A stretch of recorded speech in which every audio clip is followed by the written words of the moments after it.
I didn't fall for that scam last time.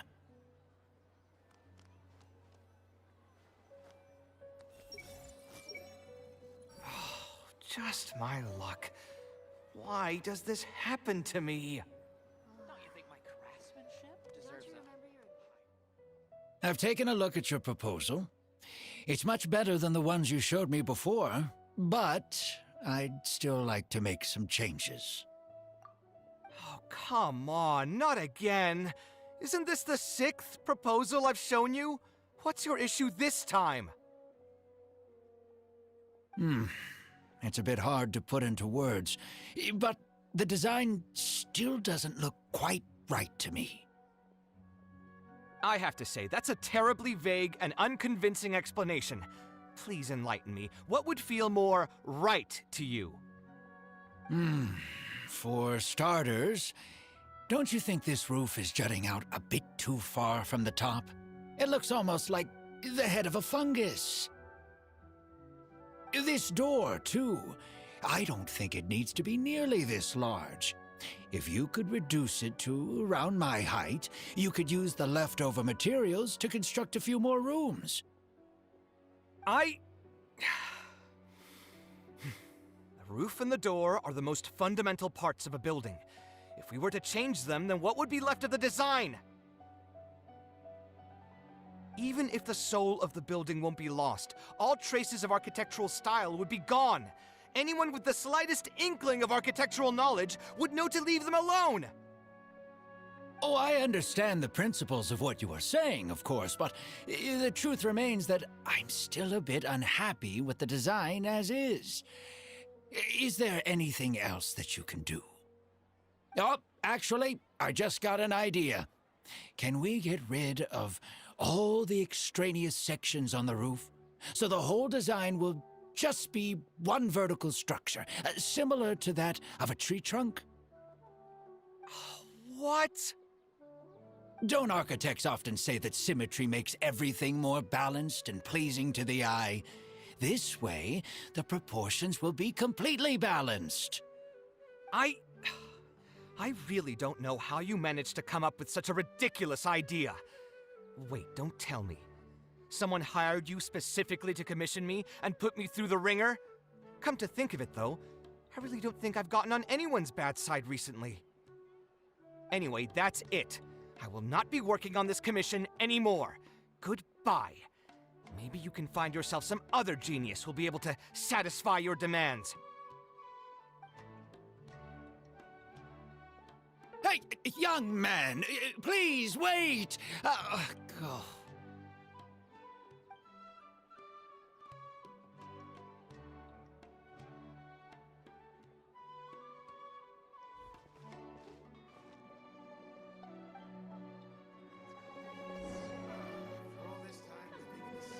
I see everything. If only I didn't fall for that scam last time.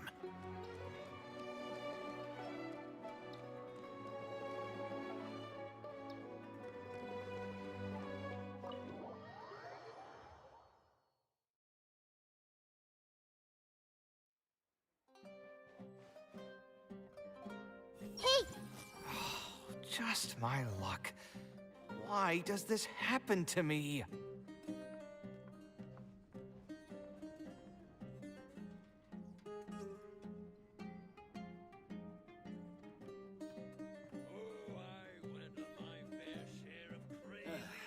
You just can't beat the atmosphere.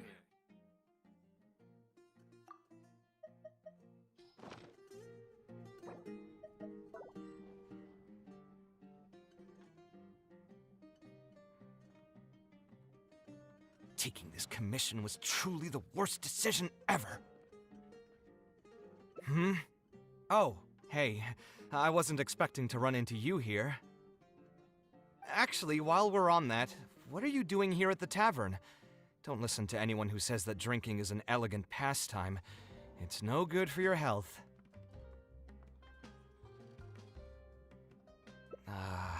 So you saw all that, did you? Ugh, I thought I was in the clear. I made sure to double-check that nobody I knew was around. Anyway, thanks for looking out for me. Honestly, it wasn't that big of a deal. I'm used to it by now. Stress is just an inescapable part of being a working adult. Boss, I'll have a glass of wine, same as last time. Do you want something too? I'll put it on my tab. Wine in a glass of juice, coming right up.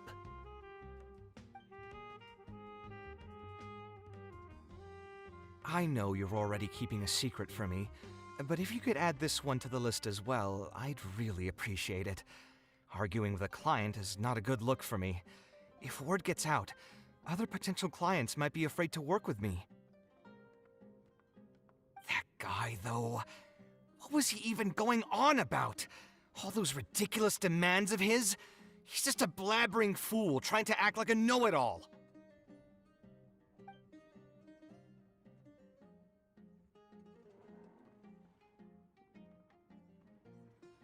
Another glass, please, boss. I'm not leaving today till someone has to carry me out. You've got it, sir. I gotta say, though, it almost feels like you're saying that every other day now. It really is every other day that you'd run into a client who knows nothing about construction requirements or architectural style. If this was in the past, I'd never have gone through 6 whole drafts trying to accommodate the client's preferences. But perhaps getting used to this just means that I've grown numb to it. I've worked on so many projects since graduation, and none of them have been approved at the first pass. I would spend a lot of time altering my designs, and by the time the clients were finally satisfied, all my passion and enthusiasm would be gone. It feels like I'm straying further and further from my artistic vision with every change I have to make. I suppose, though, that just sticking to your guns and completely disregarding other people's feedback would also not be a good thing. All of this makes for a real paradox, one that particularly crops up in my work, too. In the end, what is the true meaning of art? Should I see it as a divine gift of inspiration from the gods, or an expression of the light of my own wisdom? Here's your drink. How are you already spouting nonsense after just one glass? Your tolerance is usually much better than that. Boss, what do you think is the meaning of art? The meaning of art? Really, my friend, who in Sumeru understands art better than you? Anyway, I don't know about art, but I do know that I'm interested in business, and some patrons are waiting to be served. So, you'll have to excuse me for now. Just holler if you need anything. What do you think, traveler?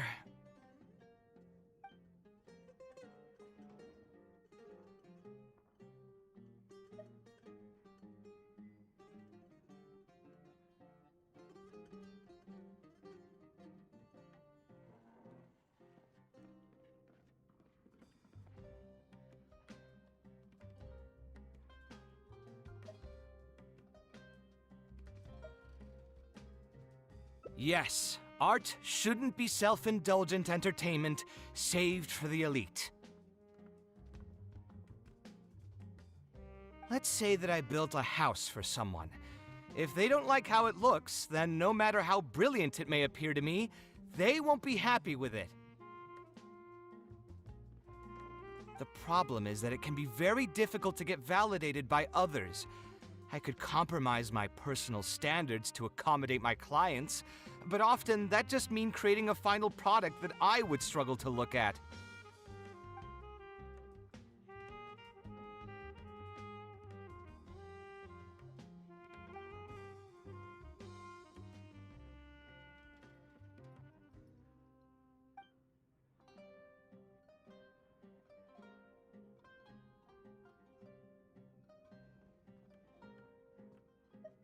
Sounds great to me.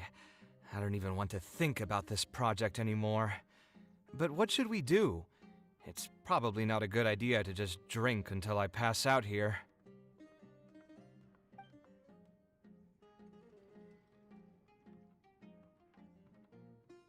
Huh? Where did that come from? I mean, it's not like it's some kind of secret. You probably already know some bits and pieces of my past.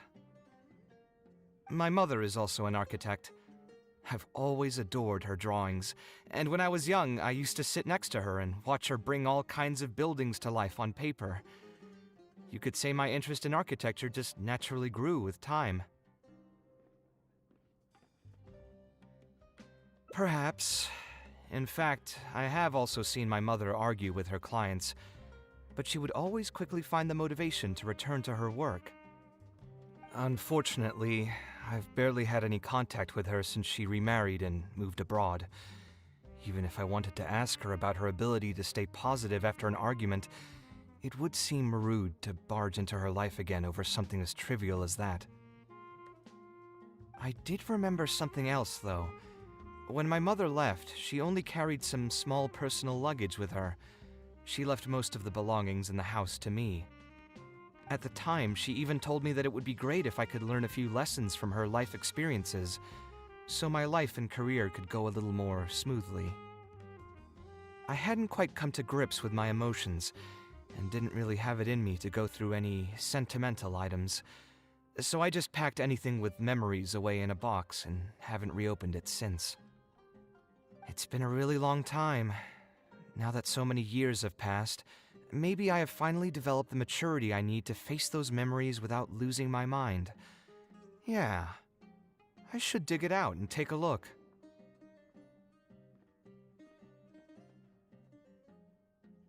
Huh? Sorry, I've had too much to drink and wasn't thinking clearly. You're right.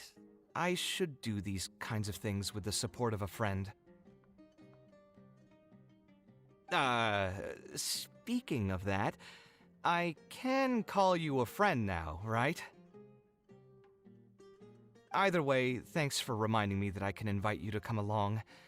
Had I just gone back by myself, it would have looked like I'm deliberately trying to keep things from you. Ugh, thinking too hard about the words is giving me a headache, so I'll just give it to you straight. Thanks to your advice, I have decided to put my current projects on pause for now, and spend some time trying to rekindle the passion for my craft. If you want to stick around and see how this will turn out, you'll be sure to encounter some bits and pieces of my past. Do you think you'd find that too boring? All right, then let's head back together. I mean, you already know where I live. Who knew that the day would come when I too would have some friends over? Let me see. I should have tidied up the place before I left the house this morning. Alhaitham shouldn't be home now either.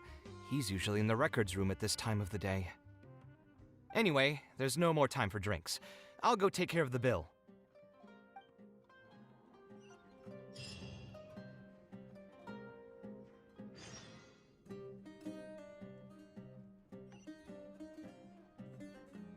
I see everything.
Other kinds of saurians outside of Matland.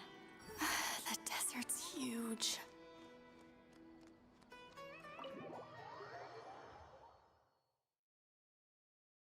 Alhaitham isn't in, so feel free to sit wherever. I'll bring out the box.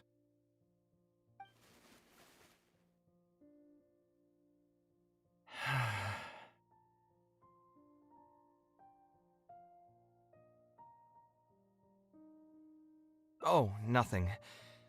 I just didn't realize how much time had passed. The box is pretty dusty, which means it's already been a while since I've moved into this place, and many years since my mother moved to Fontaine.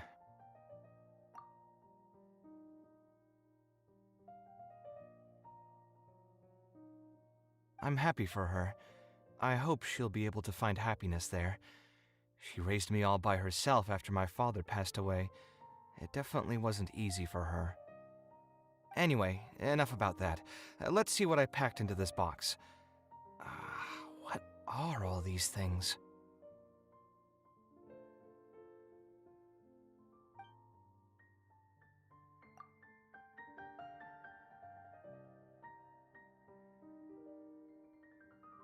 Oh, I remember now.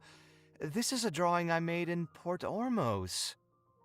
Obviously, I wouldn't call it anything special now, but I was less than 5 years old when I made this drawing. That's more than 20 years ago. You could say it's pretty good for a child of that age.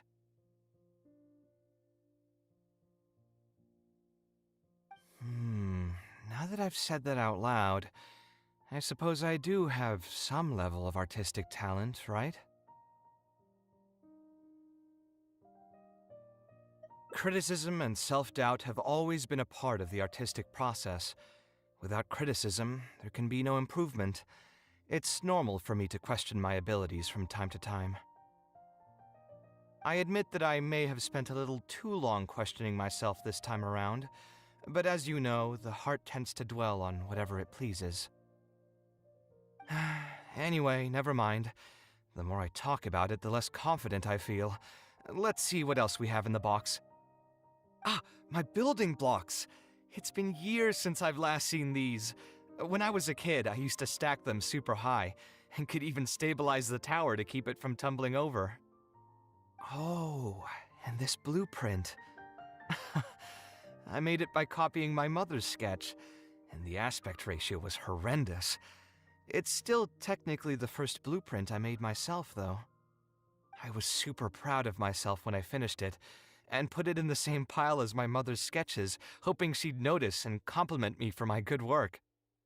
Unfortunately, my mother didn't realize that I had put it there. When she had a meeting with a client the next day, she handed my blueprint to him by mistake. The client was completely confused by this new blueprint, but apparently he felt too tongue-tied to question such a famous architect. It was only a few days later that he finally gathered up the courage to pay my mother a visit. He asked, "The door in this blueprint is even taller than the roof. Is this supposed to be part of the design?" My mother took me with her to personally apologize to the client several times.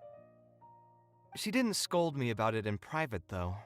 Instead, she went over all the steps required to draw a good blueprint, and was very patient throughout the whole process. I still remember it like it was yesterday.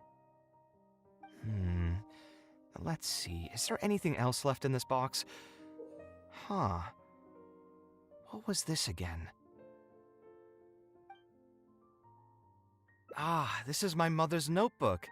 She used to write and sketch in it all the time. When I was a child, I used to be super fascinated by this notebook, and always pestered my mother to let me read it. After asking her a few times, she told me that I could read it as long as I could guess the password. Wonder why she didn't take this notebook with her. Did she leave it to me on purpose? If only I could. I never managed to guess the password. Hey, it's not a matter of time, it's a matter of inspiration. That's what we need to guess the password. Who knows? Maybe this time something will click in my head, and the answer will just present itself. Let me think. What could it be? I could tell what you were thinking. Don't worry, I tried all the easy guesses a long time ago. I've tried my name, my father's name, my mother's name, my grandparents' names on both sides, and all of our birthdays. I've tried every name and number remotely related to my family. I've even tried stuff like Love You Kaveh, Take Care, and Yours Truly. I've tried every cheesy phrase and well wish in the book, but this lock has refused to budge. I wouldn't try that route again. I have a hunch that it won't be that simple. Also, if she really did use something like that, she'd never hear the end of it from the folks over at Haravatat if they ever found out.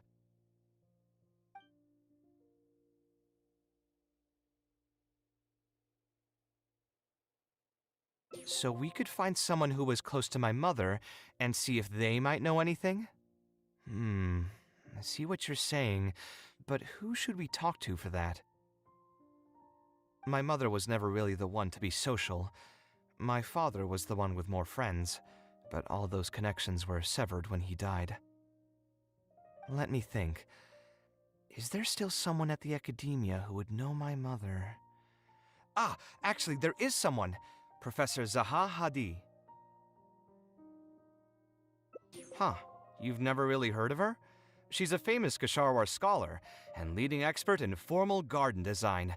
My mother studied under her as a student many years ago. Professor Zaha Hadid published many works during her career, so I was able to learn a lot by studying her essays. If there's anyone who still remembers my mom, it'd be her. She's older now and is no longer teaching at the academia. But if I remember correctly, she spends most of her time around the Bimarstan area. Let's go take a look. We might run into her if we're lucky.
Everyone hold hands.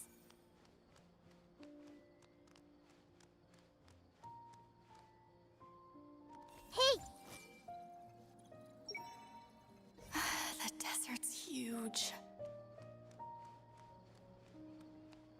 I never knew there were...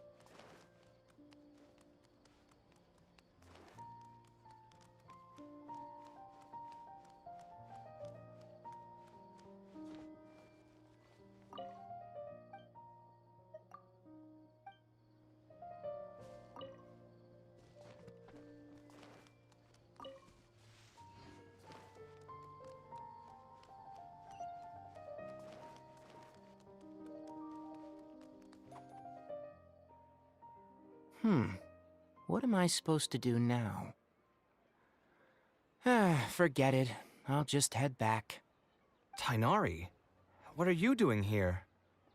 Oh, it's you. Good to finally see you again. I came into the city to buy some experiment reagents, hoping to bring them back with me to Gandharvaville. But as soon as I got here, I noticed someone banging on Cyrus's door. You've all heard of Cyrus, right?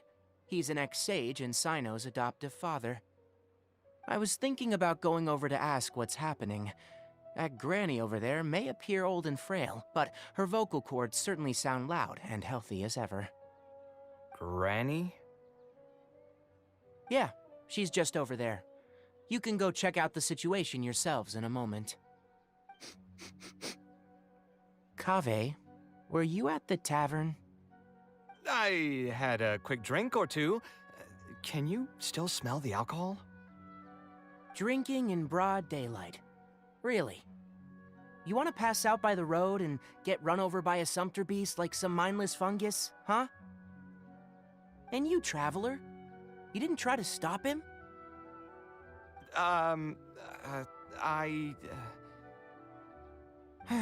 You look like a wreck, Kaveh. What happened? Are you feeling down again? You know what? I'm hosting a meal at Pardis Eye tomorrow evening. Do you want to come? Huh? Oh, I had no idea. Let me think for a moment. I'll come if I can find some time. All right. Then I'll plan on reserving 2 seats for you. I'll be heading back to Gandharvaville for now. I have a feeling that argument over there is going to continue for quite some time. It might be best if we don't get involved. A granny who lives nearby. Let's go take a look.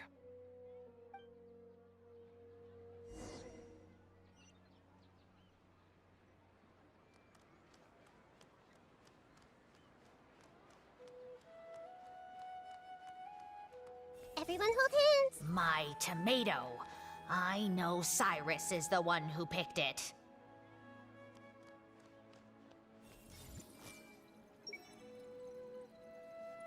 My tomato. I know Cyrus is the one who picked it.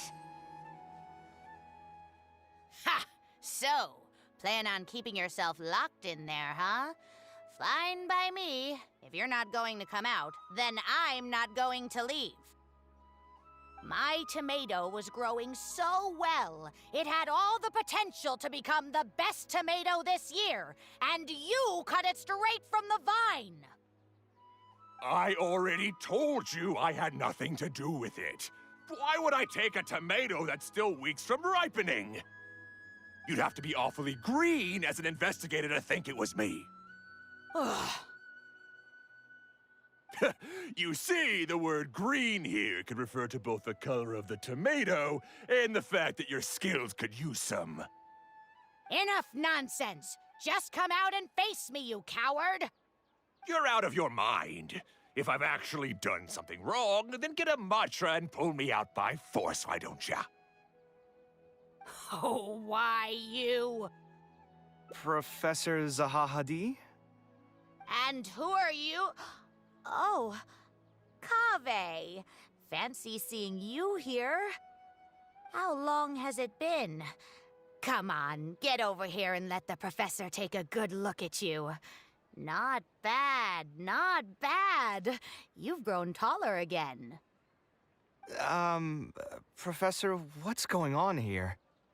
It's no big deal, really. A few of us old scholars got bored in our retirement and decided to put together a vegetable growing competition. At the end, whoever loses will have to go up on stage and do a performance for the winners. Which brings us to our current predicament. My tomato was sure to win until a certain someone decided they couldn't bear to lose. Hey, don't try to defame me in front of the kids. If we're airing out each other's dirty laundry now, then why don't we talk about you sneaking into Janat's garden the other night? Ahem! Lucky for you, seeing these youngsters come to pay their respects today has put me in a better mood. I'll let you off the hook, for now. Come on, let's go. We'll take our conversation elsewhere. He doesn't need to be a part of it. Yes, of course. May the Dendro Archon bless us with a bountiful harvest every year.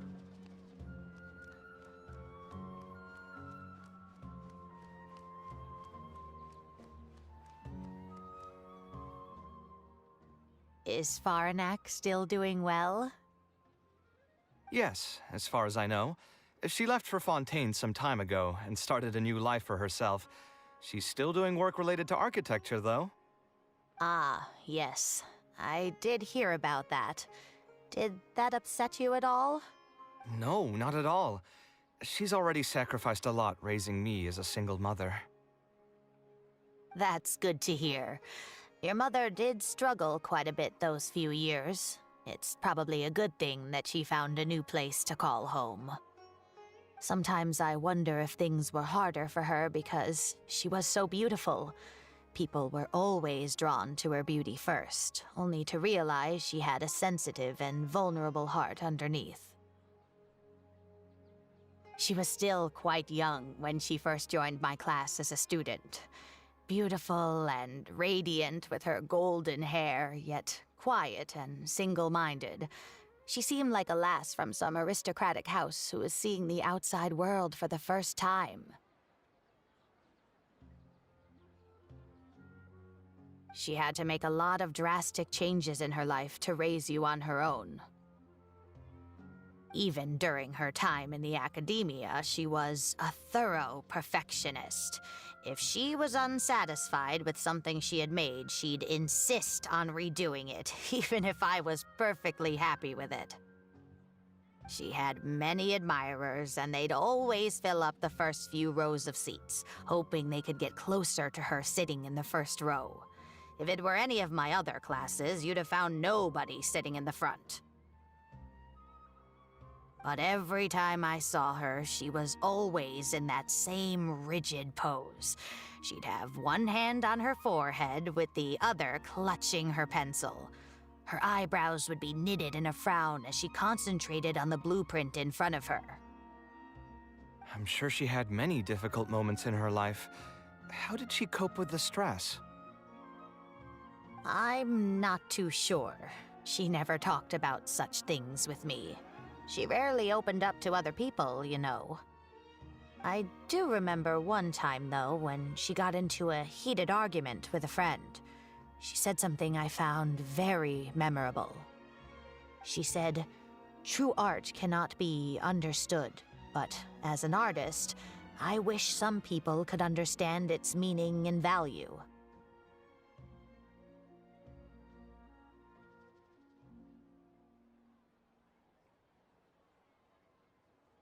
If you ask me, that's probably the greatest source of pain for geniuses of their craft. It's extremely hard for them to find someone who can truly understand their ideas. So that's how it is. I wonder if the password could be...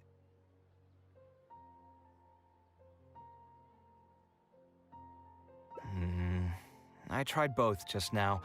Seems those aren't it either. What are you trying to do? My mother left her notebook to me, but it has a password and I haven't figured out what it is yet. I'm trying to learn more about her so I'd have a better chance at cracking the code. Thank you for all that you told us. It's the least I can do. Talking to youngsters like yourself makes me feel younger, too. Honestly, looking at you now, I can see how much you resemble her. It's almost as if she's standing right in front of me again. Your personalities are quite alike, too.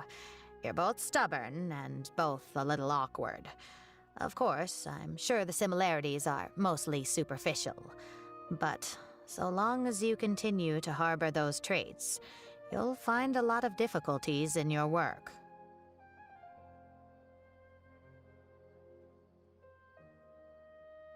I've taught a lot of students over my career, and in my experience, very few genius architects of Ksharawar ever found happiness for themselves.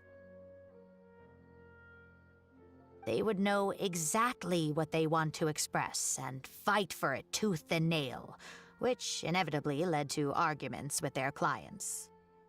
Some clients would choose to respect the architect's vision or just let the argument go because of the architect's reputation, but those are the rare ones.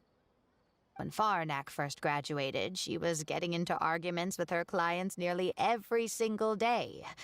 I think it only got a little better when she met your father. I see. But wasn't my father from Ratawahist? Could he understand the designs my mother made?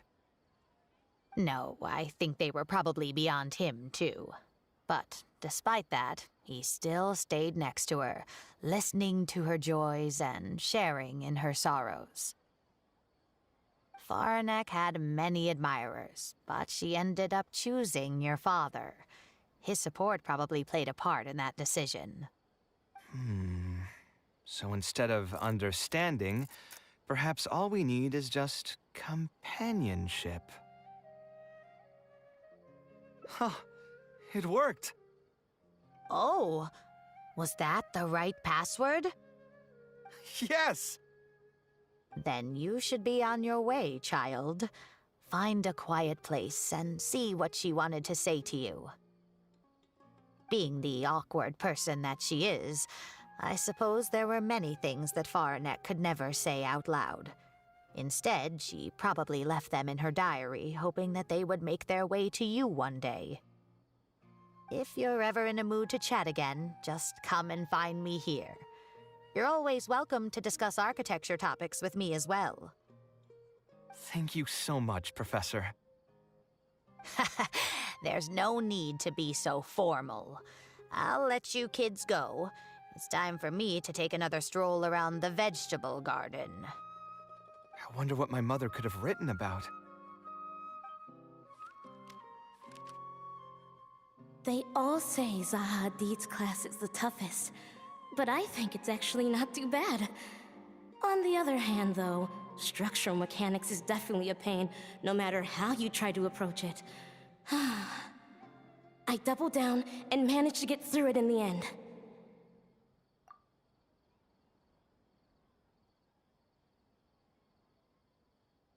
I met someone special.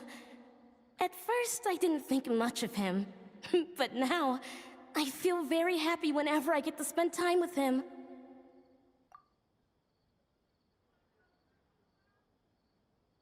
We decided to name our son Kaveh. I don't think a younger me would have ever imagined forming such an intimate bond with another person. Back then, I lived only in the shadow of myself, as well as that of the dream in my heart. The bad news came.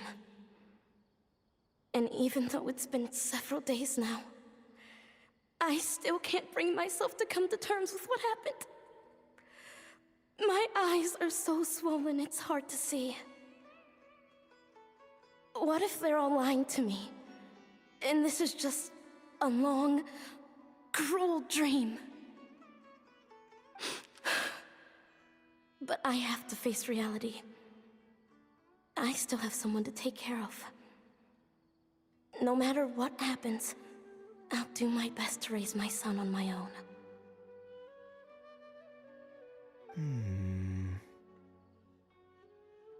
Huh? Is this a drawing? Seems like it was done by my mother.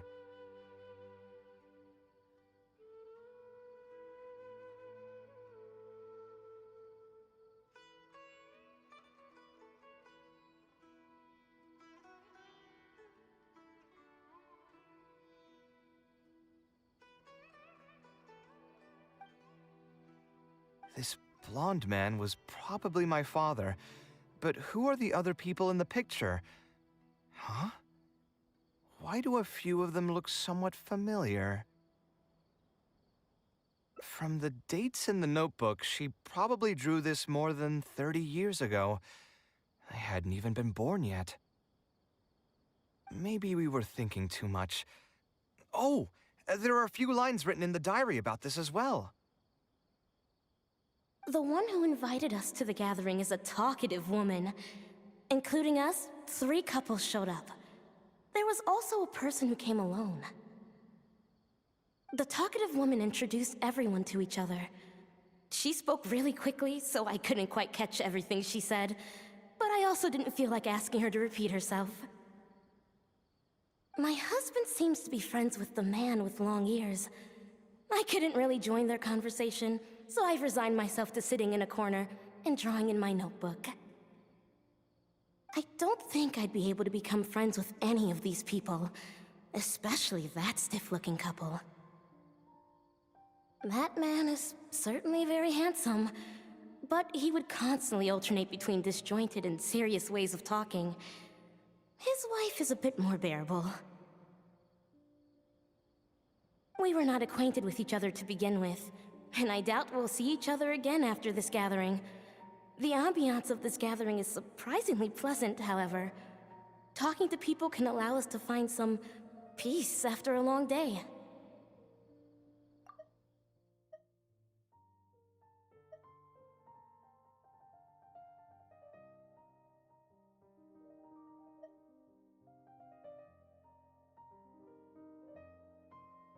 Maybe my son will also partake in these gatherings in the future.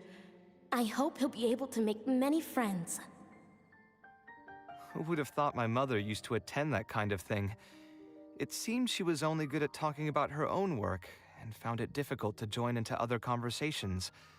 As a result, she often kept to herself and would be off to the side, drawing. There's more written on the back.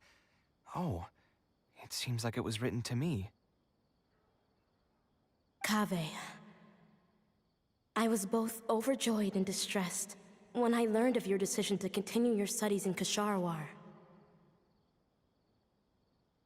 You are very talented, and I am confident that you will become an architect of much acclaim. However, the more talented you are as an artist, the more misery and anguish you may encounter. No one will be able to help you during your journey as an artist. But outside of your life as a creator, you can learn to form connections with other people and enjoy many other things in life. It's the only way to alleviate your suffering.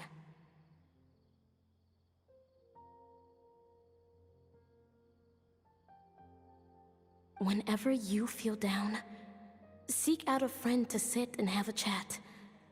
You can accumulate joy and fulfillment by spending time with them. The positive feelings you gain will get you through the long and difficult years. Never forget that companionship is the most important thing of all. So that's the answer she prepared for me. She really thought long and hard about me and my future. Well, now that I've read her words, do you think I should accept Tainari's invite and attend that dinner at Pardis-Di? The thought definitely crossed my mind. Although it'd be nice to get together with friends and chat the night away, I don't want to bring down other people's moods because I'm sad. Besides, don't most people hate the feeling of seeing their friends troubled and being unable to help? And what's worse, nearly all of my problems can't be easily resolved with some encouraging words or gesture. And don't forget, I'm also older than all of them. As their senior, I should appear to be a bit more responsible.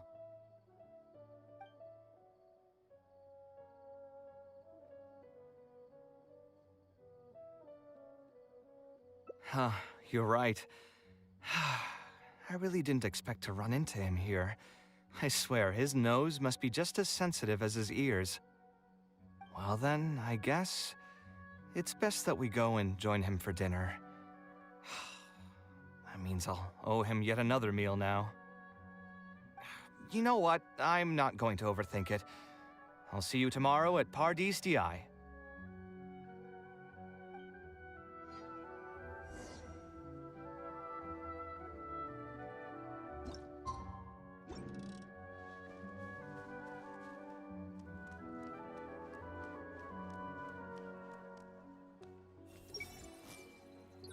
How does the Anahitian blessing actually work? We'll see how long you can stay cooped up in there. Hey, Maybe I'll pay a little visit to Cyrus's vegetable garden. We'll see how long you can stay cooped up in there.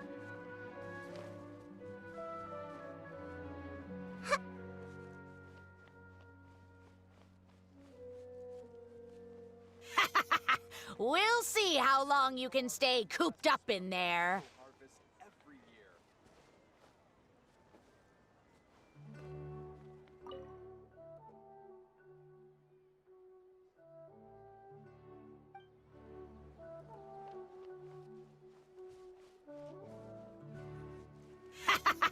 We'll see how long you can stay cooped up in there.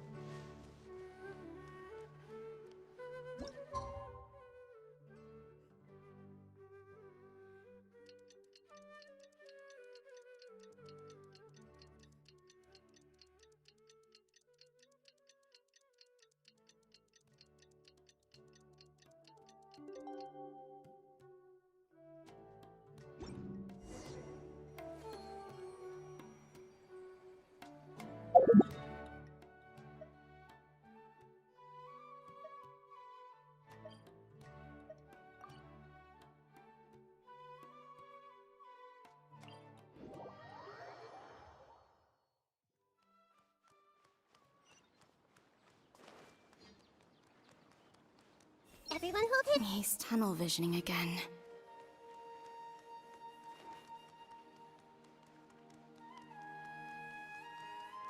I see I can hear footsteps.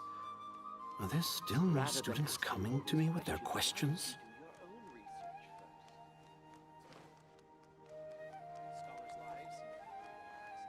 everyone hold hands. We'll need to put our heads together about Kale's studies.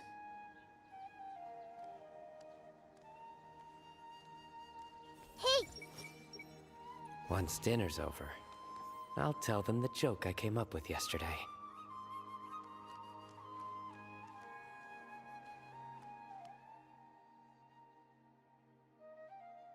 Alhaitham also got my invite, right? Will he be coming to join us? That guy? He's never been a fan of social gatherings. I wouldn't get my hopes up if I were you. Are you sure? All right then. I guess we won't wait for him. Yeah, let's go. I mean, maybe we should give him a little more time. We can keep chatting for a while longer. Oh, sure. You still haven't told me, what's the occasion for getting us together here at Pardis DI? We're celebrating the end of the first phase of Kale's studies. I wanted to thank you all for the help you've given her along the way. Then where's Kale? She said she wanted to show everyone a bit of what she's learned, so she's still doing some last-minute prep at home. She'll be here shortly. Anyway, let's get started. To tell you the truth, I'm actually not so confident that the second phase will go as well as the first. The curriculum will become a lot more involved, and I'm worried that she won't be able to get through all of it. I was hoping we could brainstorm about it together before she gets here. I knew this wouldn't be just a simple free dinner. Is that why you also invited Alhaitham? Yes, I thought it would be good if we could all put our heads together about this. Anyway, let's take a quick trip down memory lane. What did you guys do when you ran into a problem that you didn't know how to solve? Or got assigned a project that you knew you weren't going to finish on time? Never happened to me. I'd just pull another all-nighter. You two are hopeless. Does anyone have a more useful answer to the question? Ooh, that's a good point. Confidence is the most important thing. Once you lose your sense of confidence, it'll become all but impossible to find the motivation to study. This could be a potential direction. I have already redesigned the literacy curriculum, and I was originally hoping to ask Alhaitham for his opinion, but... It's very simple. Instead of focusing on the amount of material you would like to teach, focus on the amount the student would be able to remember.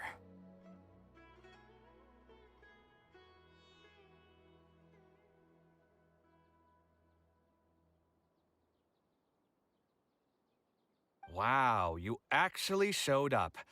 I could probably count the number of times you've actually come to gatherings like this on just one hand.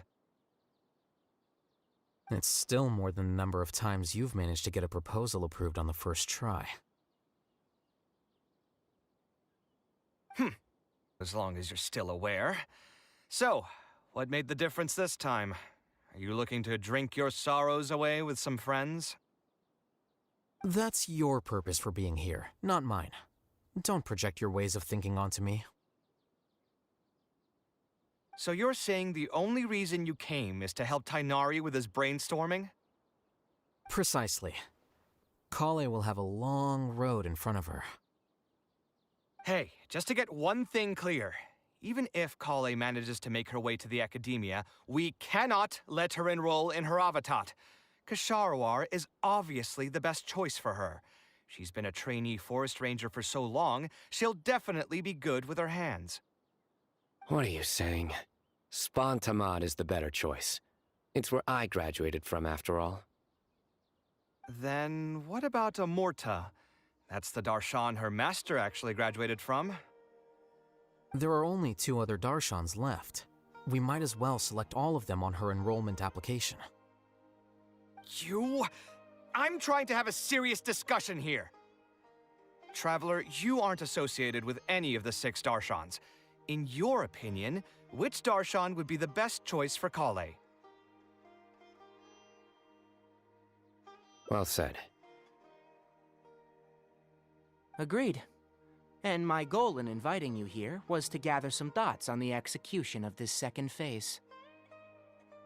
Phase 2 far exceeds Phase 1 in both curriculum complexity and the speed of instruction. I hope Kaveh has prepared herself for what is coming.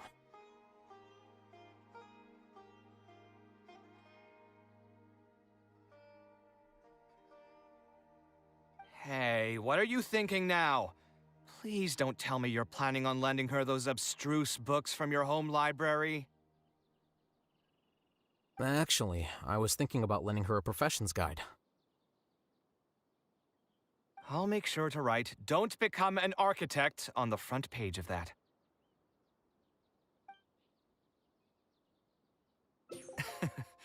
You're right. I can't deny that. Is there another phase after Phase 2? What's the ultimate goal of all of this? Are we trying to prepare her for a job in the academia? We don't need to think that far ahead. Hold that thought, though. I think my vegetables are done.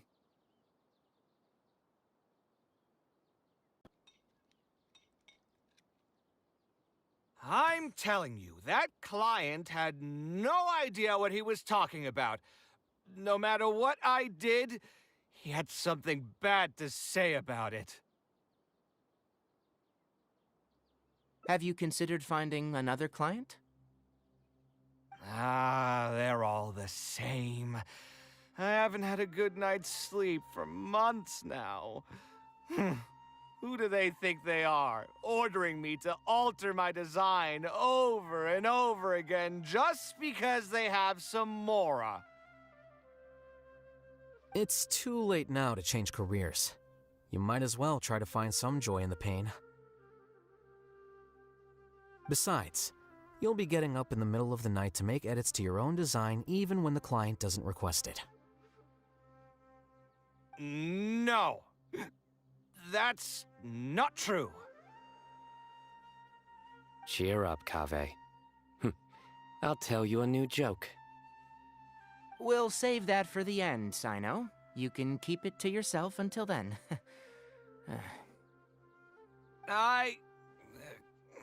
Whatever. I'm not going to use my brain anymore. Let's drink tonight to our heart's content.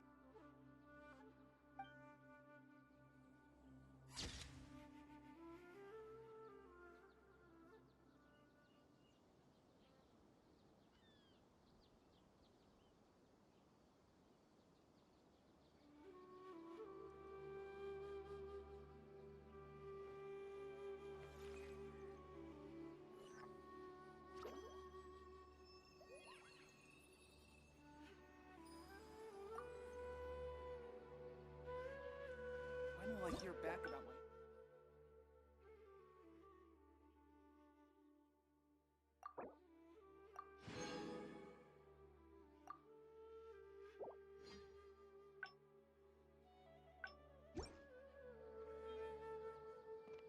Everyone who... Oh, great Dendro Archon.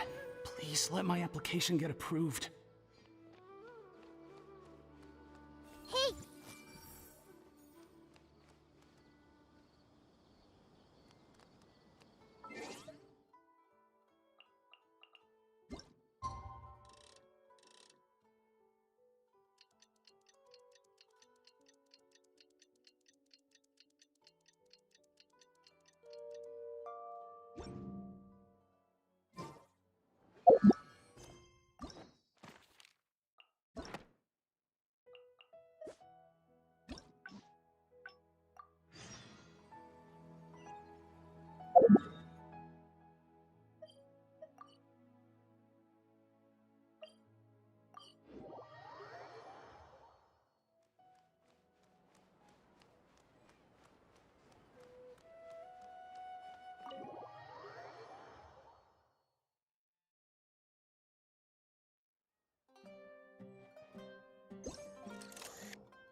Taking this commission was truly the worst decision ever. Oh, hey. I wasn't expecting to run into you here. Actually, while we're on that, what are you doing here at the tavern? Don't listen to anyone who says that drinking is an elegant pastime. It's no good for your health. So you saw all that, did you? Ugh, I thought I was in the clear. I made sure to double-check that nobody I knew was around. Anyway, thanks for looking out for me. Honestly, it wasn't that big of a deal. I'm used to it by now. Stress is just an inescapable part of being a working adult. Boss, I'll have a glass of wine. Same as last time. Do you want something too? I'll put it on my tab. Wine in a glass of juice, coming right up.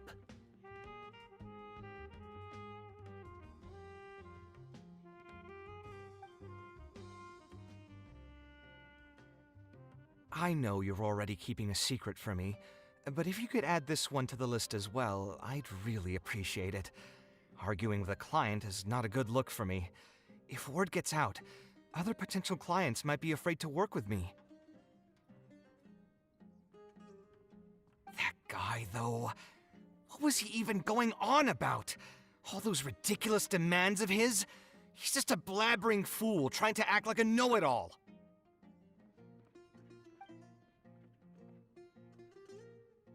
Another glass, please, boss. I'm not leaving today till someone has to carry me out. You've got it, sir. I gotta say, though, it almost feels like you're saying that every other day now.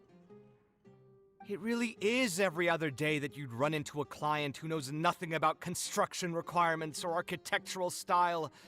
If this was in the past, I'd never have gone through 6 whole drafts trying to accommodate the client's preferences. But perhaps getting used to this just means that I've grown numb to it. I've worked on so many projects since graduation, and none of them have been approved at the first pass. I would spend a lot of time altering my designs, and by the time the clients were finally satisfied, all my passion and enthusiasm would be gone. It feels like I'm straying further and further from my artistic vision with every change I have to make. I suppose, though, that just sticking to your guns and completely disregarding other people's feedback would also not be a good thing. All of this makes for a real paradox, one that particularly crops up in my work, too. In the end, what is the true meaning of art? Should I see it as a divine gift of inspiration from the gods, or an expression of the light of my own wisdom? Here's your drink. How are you already spouting nonsense after just one glass? Your tolerance is usually much better than that.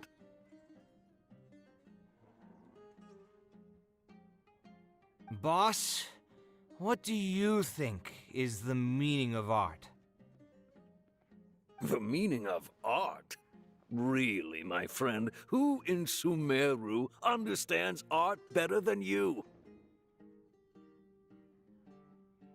Anyway, I don't know about art, but I do know that I'm interested in business, and some patrons are waiting to be served.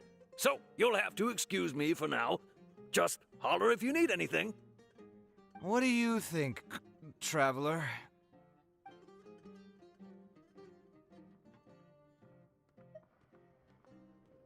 Exactly. So our thoughts on the meaning of art are rather similar. In Sumeru, and especially Sumeru of the past, the arts are not a popular discussion topic. Trying to talk about the arts is basically the key to killing any conversation.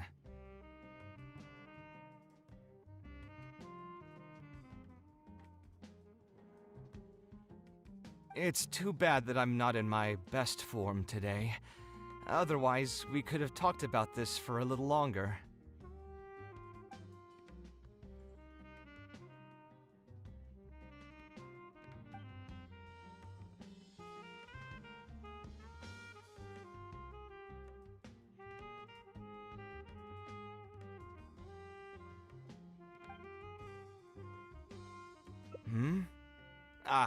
Thanks for offering, but you've seen how he is. He's not going to listen to anything I say. He understands nothing about my design, and all the suggestions he made were as if he just wanted to mock me.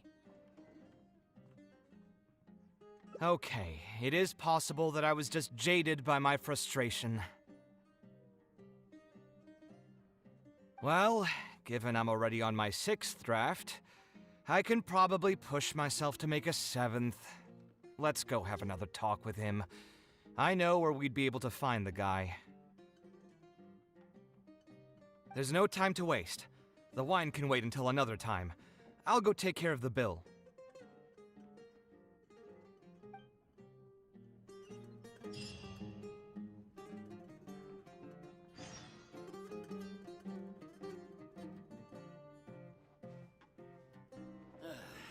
You just can't beat the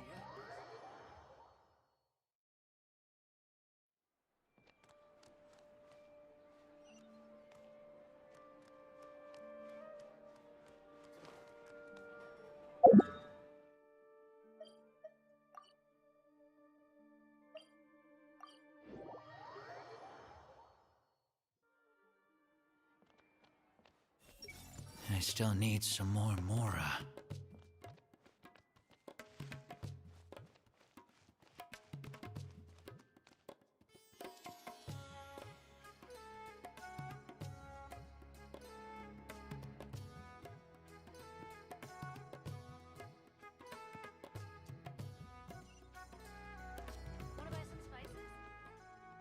Kaveh, what are you doing here? I've changed my mind. I was overreacting earlier. Can we try discussing the project some more? My apologies as well. Now that I think about it, some of my requests were indeed a bit unreasonable. If I choose you to create the design for my project, I should have a bit more faith in your vision. Thank you for understanding. Mutual trust is the basis for good communication. Now that we've got that out of the way, I think we can have a more productive conversation. To be perfectly honest, your commission request has been the most peculiar one I've ever received. Even now, I still know nothing about the building's intended purpose. All I know is that you want to build something in the desert for public use. I am aware that overly specific requests will restrain the architect's artistic freedom. However, knowing nothing about the intended purpose of the building also means I have no idea if I'm on the right track. I've produced several draft proposals for you to choose from, and you've rejected every single one. If we don't get on the same page, it could be a decade before we can finally break ground on this project. Yes, I've given this some thought already. I think we can go with the general direction of the latest proposal that you just showed me. It's just... Just what? Putting the building design aside, can we get some less expensive materials for the floor tiles? Yeah, I know someone in the business, and the red bricks he sells can go for pretty cheap. The timber here as well. We should be able to find some substitutes.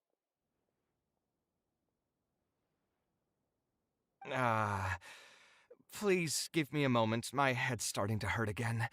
Just please hold on for a second. So, let me get this straight. You want to reduce the cost of the project, right? But if we implement your suggestions, then I'm afraid we have to scrap the entire design. Architectural design cannot be neatly split into discrete parts.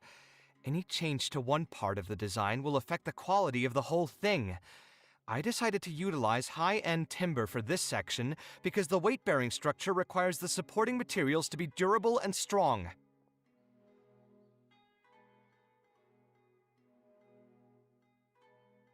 Same with the tiles. Switch them out and the entire mural will have to be redesigned. More importantly, if we make such a change, both its practical functionality and aesthetic value will take a great hit. If all you need is a building with a roof that can keep people dry in the rain, you shouldn't have commissioned me. Many architects would be able to build you one of those while charging far less in commission fees. Actually, Please tell me, are you absolutely sure that there's no room for any changes in this draft of the design? I think the most important thing for me is to understand what you would actually like to get. If you could tell me more about your vision, I might be able to work with the design some more. You are the client, after all. You should have the final say on how the project turns out. I want to build something unique. Something quiet and warm inside. A refuge that can block out the world outside. I want all who enter this building to be able to temporarily forget everything that's going on outside of the building and just focus on their task at hand. That's a bit more information than last time, but it's still extremely vague.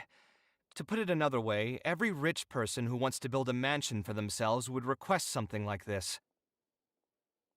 We've gone through many proposals, and this draft is already the cheapest one. Cutting costs by substituting building materials will not only detract from the overall effect of the building, it also won't save you much more in the grand scheme of things. Thank you for giving it so much thought. Please, give me some more time to mull over the budget. I'll get back to you once I've figured out a solution. I still have a few business meetings that I must attend, so I'm afraid I'll have to leave for now. You can just leave the proposal as is. I'll get in touch once I've given it some more thought.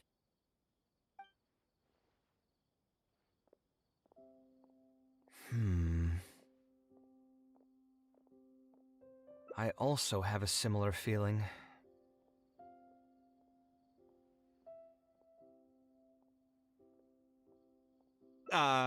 Is that really okay? I mean, what he does now is none of our business. He does seem really suspicious, though. He dresses like a rich person, but when you talk to him, he hardly sounds the part. That's actually pretty common. Not all rich people are spendthrifts. Many are just, as if not more, stingy than him.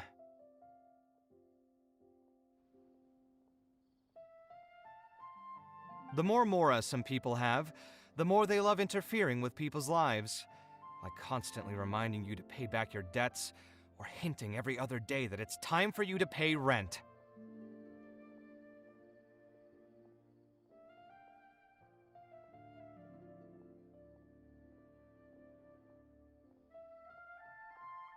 Actually, now that I think about it, I'm not even sure this person really wants to work on this project with me. Putting his vague requests aside, he's still finding excuses to procrastinate even when we've decided on a plan. Who knows how long construction will take if he keeps delaying things like this? We should find him again and get some clearer answers. The sooner we can break ground on this, the better.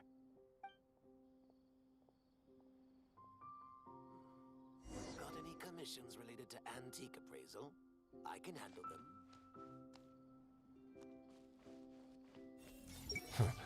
Antique appraisal doesn't actually have much to do with history, but the customers seem to buy it.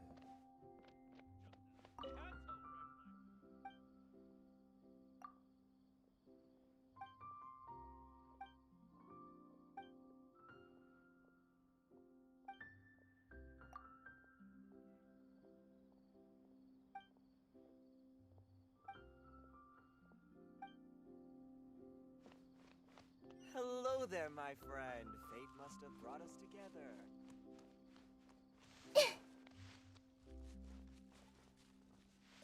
I see everything. Huh? Where did he go? I could have sworn he went this way. Let's keep looking.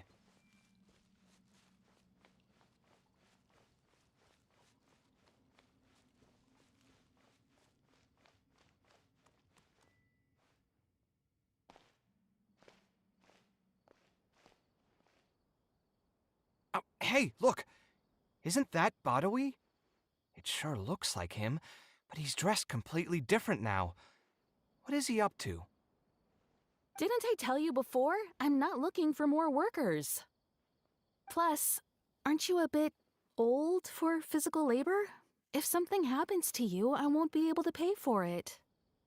Oh, you won't have to worry about that. I grew up as an Eremite mercenary and worked in the desert my entire life. My body's still in great shape.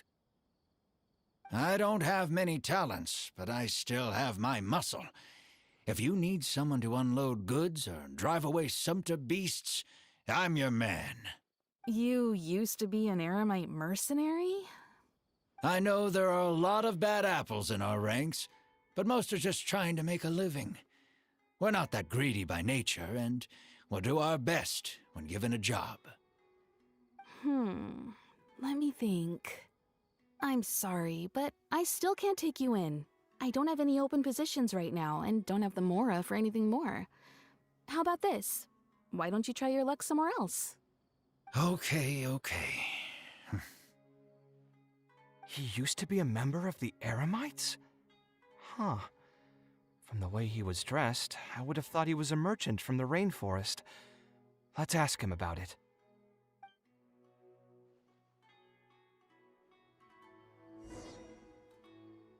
Everyone hold hands. I still need some more mora.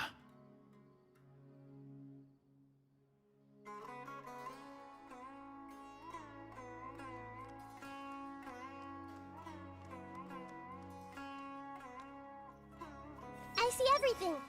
These 18 peaches are pretty high quality. I should plug them harder. We meet again. Huh? Why are you guys here? That's what we wanted to ask you. Who are you? Why did you dress up like a merchant to talk to me about our project? There's no need for us to continue this project if you still want to keep hiding things from us. I don't work with individuals I can't trust. Believe me, I didn't have any bad intentions. It's just... All right, there's no point hiding anything anymore. The building I'm trying to commission you for is not really a personal residence for me, but rather a library for children living in the desert. A library? Funded entirely by yourself? Shouldn't this be the responsibility of the academia? I've heard that the academia will be looking to prioritize the desert with the allocation of educational resources and materials. It sent over a large shipment of regular goods just last month. You're right, and I was aware of these happenings as well. I just figured what I want to do is a separate effort from what's already being done by the academia. The desert is too vast.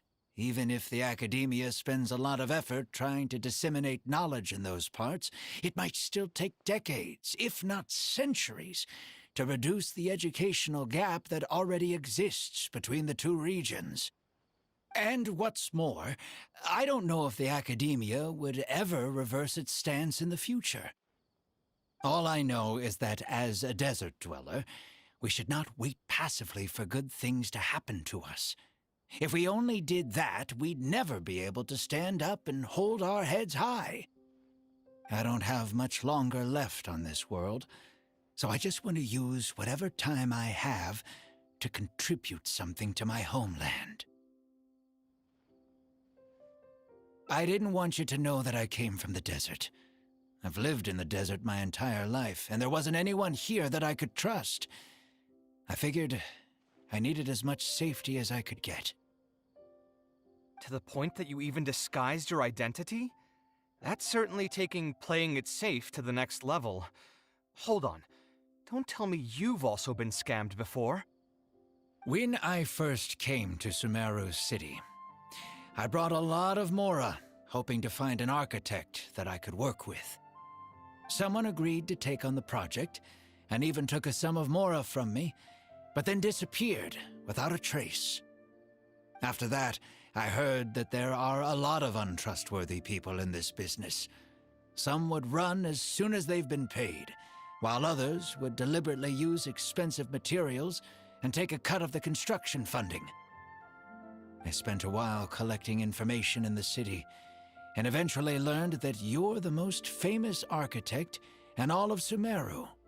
I figured that you wouldn't need to make Mora by scamming people, so I decided to reach out to you. By the way, how did you know I was scammed? I don't think I've ever mentioned that to anybody. Just a hunch. A while ago, I accepted an offer to work on a project in the desert, and was also scammed out of a large sum of Mora. I ran into someone who was living in a pretty run-down house. I noticed a load-bearing wall on the verge of collapse, and suggested that I build a new house for him. He said that he had no way to pay for it, so I loaned him some of my own Mora, and told him to get some stone and timber from the local vendors. Soon after that, I found out that he had gone gambling with all the money, and lost everything, down to the last coin. And after that, he even borrowed Mora from me twice more, using a different excuse each time. I didn't even suspect him of any wrongdoing until he hired a group of mercenaries and tried to ambush me in his own house. According to him, I looked like an easy target because I was an academia scholar who didn't have any family or friends in the desert. What kind of person would just look at someone else and think, this guy looks like an easy target? Those kinds of things do happen every once in a while, yes. Folks like him are the exact reason why us desert dwellers' reputation has gone down the drain. I must apologize to you on their behalf. It's all right. You were also scammed by someone from Kasharwar after all. I should apologize to you on their behalf. Ultimately, neither of our experiences had anything to do with the desert or the rainforest. People who are new to an area are always easy targets for criminals. Yeah, you'll find both good and bad people everywhere. I can't understand the logic of those who like to take advantage of others, but I have to accept their existence as a fact of life. Anyway, I digress. Let's return to the topic at hand. Did you keep rejecting my designs because you thought I was deliberately using expensive materials to take a cut as a middleman? That's what I was afraid of initially, yes. I eventually understood that you weren't out to cheat me. But unfortunately, I still don't have nearly enough Mora to pay for the design you proposed. I've done the math and know that we should be able to make it if we cut some corners. However, after our conversations, I can see that you're passionate about your design, and I'm quite fond of the proposal as well.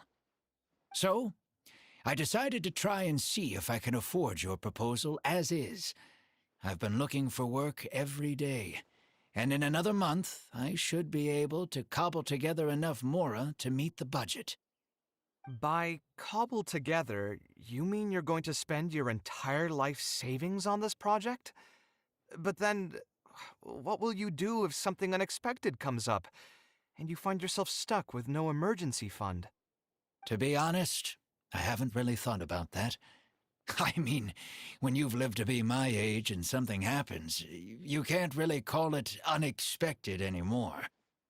All I want is to build this library before I leave this world, so that the children of the future would have some books to read, and the desert dwellers would be able to learn their letters and pick up some practical knowledge. A while ago, I heard that the academia had decided to recruit a number of exceptional children from the desert. Of course, this is welcomed news. But as someone who's spent their entire life in the desert, I still have a few concerns. I know the desert life and can predict what the problems will be. Many children from the desert have had neither the interest nor the proper environment to learn. So even if the academia would take them in, once they enter the halls, they might find themselves surrounded by other children who look and act very differently from them. And as a result, they might become socially isolated. Yes, I can imagine that. My father passed away at an early age. Even though I had a good number of friends during my years at the academia, for some time I still sensed many critical looks in my direction.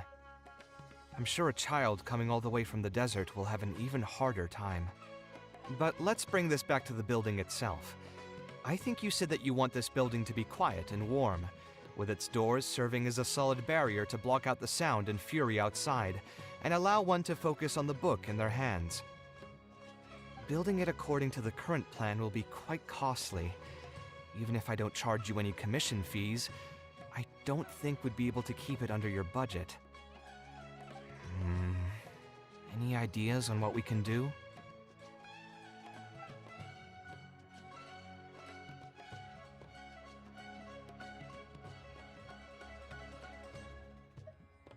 Sponsor the project? You mean convince wealthy merchants to join our cause and pool their money together to build the library? That does make sense. A library is a big project, and it's going to be hard to fund it with just a single person's Mora. What do you think? If we can find others to sponsor the project, we could potentially increase the size of the building 2- or 3-fold. It's all fine with me, but where do you think we'll be able to find these sponsors? Well, you're right. If I really think about it, I'm not too familiar with many big-name merchants. Her? Hard pass. With her shrewd and greedy personality, she would never put Mora into something like this. Now there's an idea. She probably won't say no if all she'll need to do is to make some introductions instead of spending Mora. Let's go and pay her a visit.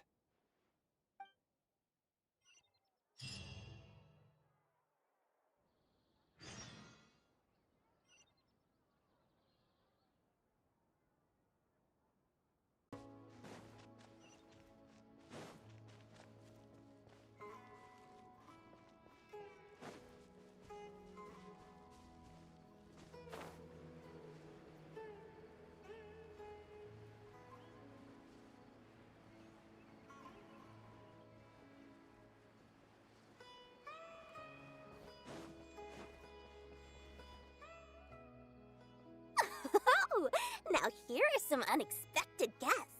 What brings you to the Palace of Alcazar-Zaray? When I saw Kaveh, I almost thought it must be that time of month again. Sadly for me, I must wait a few more days before I can collect my shiny Mora. Hey, can't you think of something else for a change? You are literally living in an objet d'art, and yet your mind is still fixated on nothing but Mora? What is the point of wealth, anyway? Is your happiness entirely dependent on your hoard of cold, emotionless Mora? That's exactly right. Mora is extremely valuable, you see. If you don't keep your mind on it, your Mora may just find its way to somebody else's pockets. If you ask me, this place is still way too empty. Just give me some time and I'll fill it to the brim with lots and lots of Mora. You're hopeless. Oh, so you have an actual reason to visit me? All right, let's hear it. Merchants? Why? Is there some kind of business opportunity? Oh, I see. So you're just looking for someone to help you fit the bill. I knew you wouldn't be interested in something like this. Still, you wouldn't refuse just making some introductions for us, would you? Sure, I can connect you with some folks, but with every service comes a fee, you know. A fee? You mean just for introductions? Of course! Making introductions means using my connections and putting my reputation on the line. Why wouldn't I charge a fee for something so important? Since we've known each other for so long, though, I'll give you a huge returning customer discount. How about 500,000 Mora? 500,000? I guess that's okay. But why are you charging a fee before we've even secured any funding? That just doesn't seem right. Besides, by helping us out, you'd be doing a great service to the public. Can't you take your mind off your Mora even for just 1 second and focus on something far more important?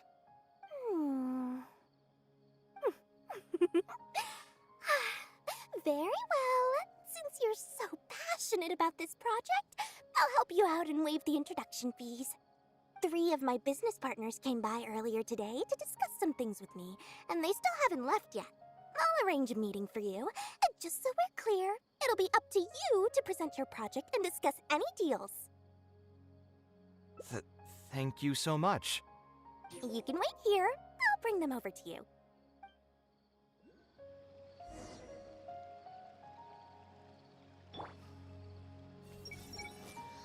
They are Dory's associates. So... Please, speak with the butler if there's something you need.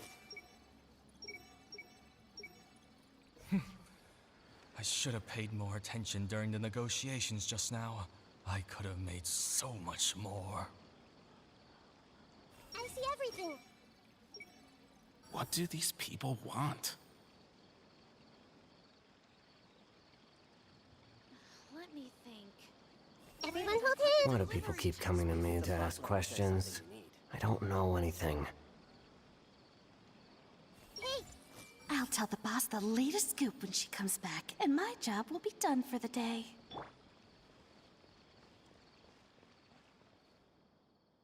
Dory gave us a brief introduction about the two of you. You are Kaveh, the renowned architect, and you are the traveler. Practically all of Teyvat has heard of you by now.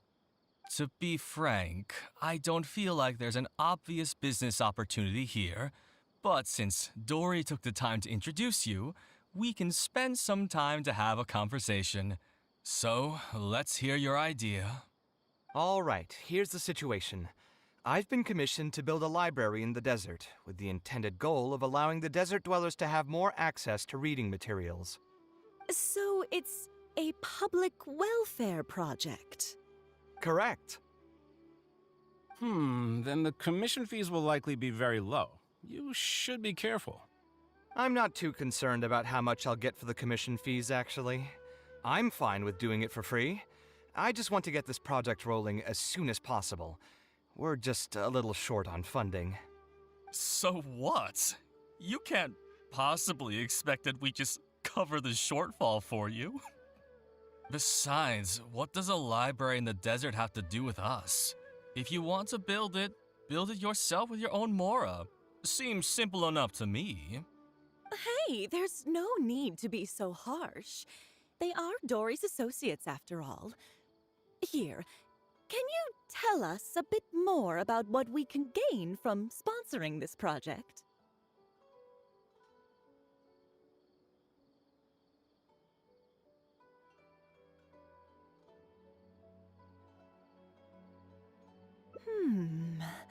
So we'd mostly be doing it for reputation and exposure? There is some value to that. It could make doing business in the desert a bit easier. Well, just speaking for myself, I've got nothing in the desert. I also have a concern. It feels like there's not much to profit from in the short term. But in the long term, the reputation gain also doesn't sound like it'd offset the cost of the sponsorship. Then how about this? What if, instead of building a single library, we commit to an entire complex of buildings dedicated to culture and education? Wouldn't that just cost more? Yes, but in that case... Mr. Kaveh, please tell us what you have in mind. I'll just give an example. If we were to build a library and a school near Aru Village, then the desert dwellers would gradually begin to migrate towards the area. A whole suite of buildings will be able to host more traffic, and thus drive the economic development of the entire area. In turn, that would lead to direct business opportunities. I've been to the desert several times.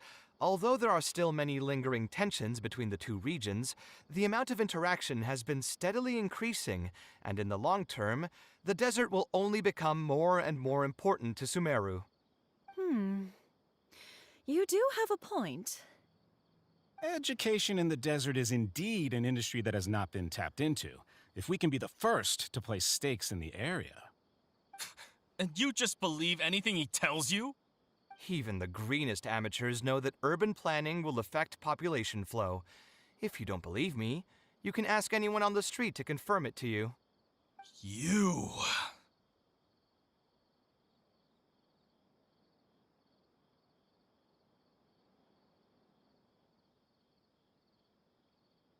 Hey, why are you starting to sound like I'll hate them? Wait, something just occurred to me. If we're going to build a library in the desert, Aru Village would obviously be the best place for it. But it seems we're not the only ones with our eyes on the village. I heard a rumor a while back saying a lot of land and buildings in Aru Village have already been secretly purchased by a big-name merchant. What? What? In other words, if we try to join the fray now, there won't be much left for us. If we want to build a suite of buildings focused on education and culture, Aru Village is the prime location. If we want to build it anywhere else, we'll have to deal with a far larger list of problems. It's not impossible, I suppose, but... Then there's no hurry. We can wait for Aru Village to develop more first and get into the market for expansion to other areas. But if you were to do that... Is there nothing else to discuss? Great timing! I pretty much heard all I want to hear. If there are no other urgent matters, I'll be on my way. I'll be off as well. If you have any new ideas, please feel free to reach out. It seems like the others are not interested in funding this, so no point in me doing this on my own. let's revisit this another time. Hey, guys, wait! Well, what can I say? I guess it went somewhat as expected. They are Dory's friends, after all. As soon as they heard that there's not much more in this for them, they lost all interest. Yeah, it's just another day doing business with people. But I can never get used to that. Those people never think of anyone other than themselves. Looks like we'll have to figure out some other way to get the funding. Let's go. How did the meeting go? Want to talk about it?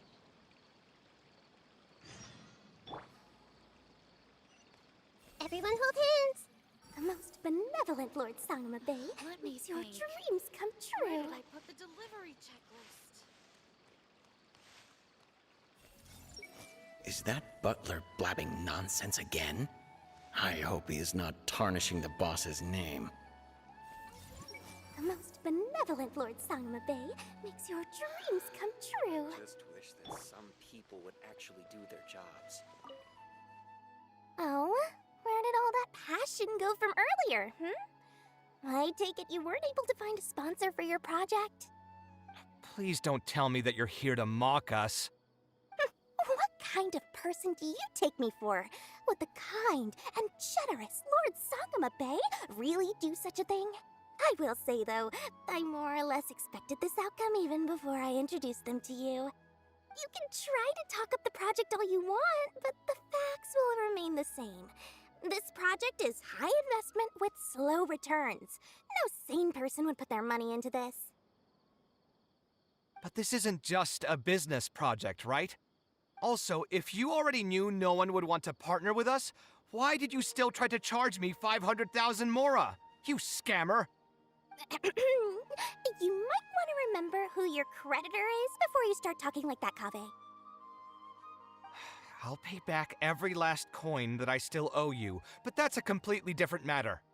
Alright, since you're so devastated about this, I'll set you up for dinner with another big-name merchant. In fact, I'll be inviting the most famous merchant in all of Sumeru, so I'll be counting on your performance. What? Really? I would like to sincerely apologize for my attitude just now. So, where would we be meeting this merchant? Follow me. Oh, I suppose both of you can come.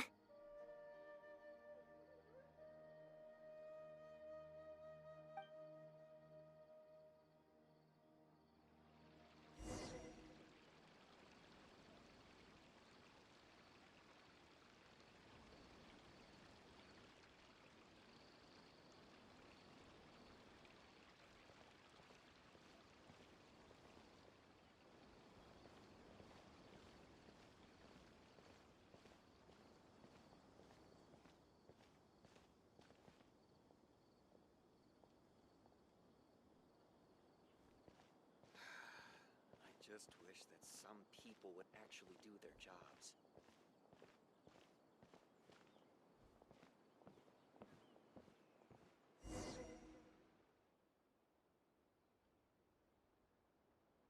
This is the place.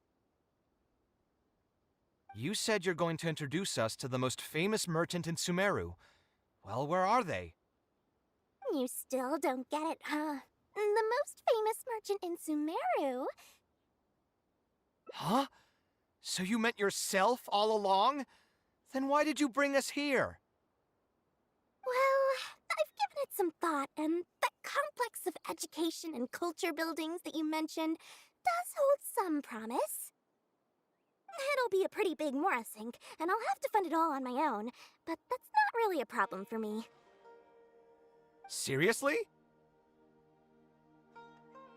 Where's this generosity coming from so suddenly? Are you trying to scam me again? The reasons are not important. What's important is that I'm willing to help you. However, you know just as well as me that once this project actually breaks ground, it'll start sucking Mora from my pockets like crazy. So, to cut costs... I get it, I get it. I won't charge any commission fees, and I'll take responsibility for the entire project. Splendid! Then let's sign the contract right away.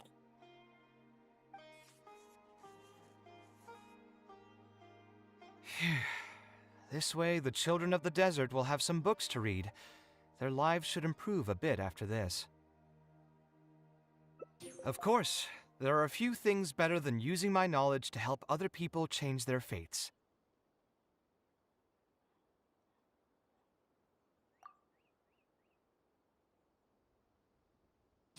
I must thank you as well, Dory. I used to say you only cared about Mora, which might have been some prejudice on my part. Sorry for that. I will also try to pay back my debts as soon as possible. Now, let's have a quick discussion. Where would you want the library to be built? That will be the most important building. There's no rush. I'll provide you with a copy of the deed when we get back. You can just use the address on the document to find the lot. Huh? The deed? So hold on a sec. The person who has been buying up everything around Aru Village was you all along? Oh my, did I not tell you about that? Yep, yours truly has been buying up all the land. I must thank you for bringing your ideas to me. Before our conversation, I had no idea what to build on all those lots. So, from my perspective, this has been a great turn of events. I didn't put much in and easily got a lot in return. But what about my commission fees? Huh? Didn't you waive those yourself? I was just gonna say that to Kakas. We mustn't procrastinate and should start construction as soon as possible. But before I could finish my sentence, you volunteered to waive your commission fees and even promised to take responsibility for the whole project from start to finish. I am so touched, really. It's obvious that you used every trick in the book to deceive me. You deliberately paused for a long time while talking about the project and kept glancing at me with that menacing look in your eyes. Huh? You really think so? Well, the contract's already been signed, so there's no point in dwelling on the details. You know what? I'll pay for tonight's dinner.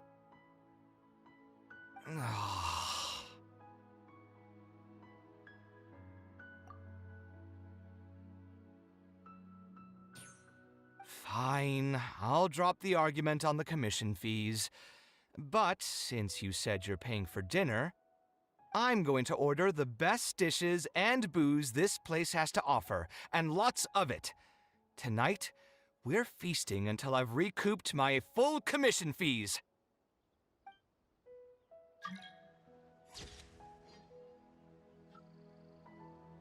I wonder if I'll ever be able to create something so incredible.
Hey! These Zaytune peaches are pretty high quality. I should plug them harder. I still need some more Mora. We meet again. Huh? Why are you guys here? That's what we wanted to ask you. Who are you? Why did you dress up like a merchant to talk to me about our project? There's no need for us to continue this project if you still want to keep hiding things from us. I don't work with individuals I can't trust.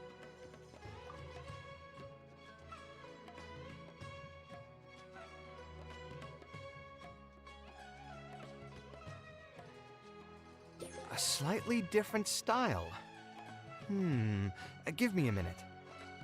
Most architects would probably prioritize cutting costs and removing extra features in this situation. Indeed, converting the building into a simple bungalow would solve most of our problems. However, I do not think this would be the best solution. While it's true that the aesthetic value of a building is often viewed as an afterthought, neglecting it has some long-term negative consequences. It is especially undesirable in this situation, as the library will serve a high number of children, many of whom would have never been exposed to structures that may be considered elegant or beautiful. To completely give up on the more aesthetic design would mean stripping the children of an opportunity to appreciate the beauty of architecture. I share Badawi's sentiments in wanting to preserve a more complex design.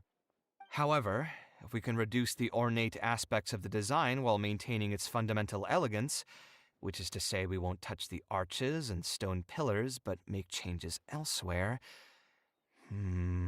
This is definitely a first.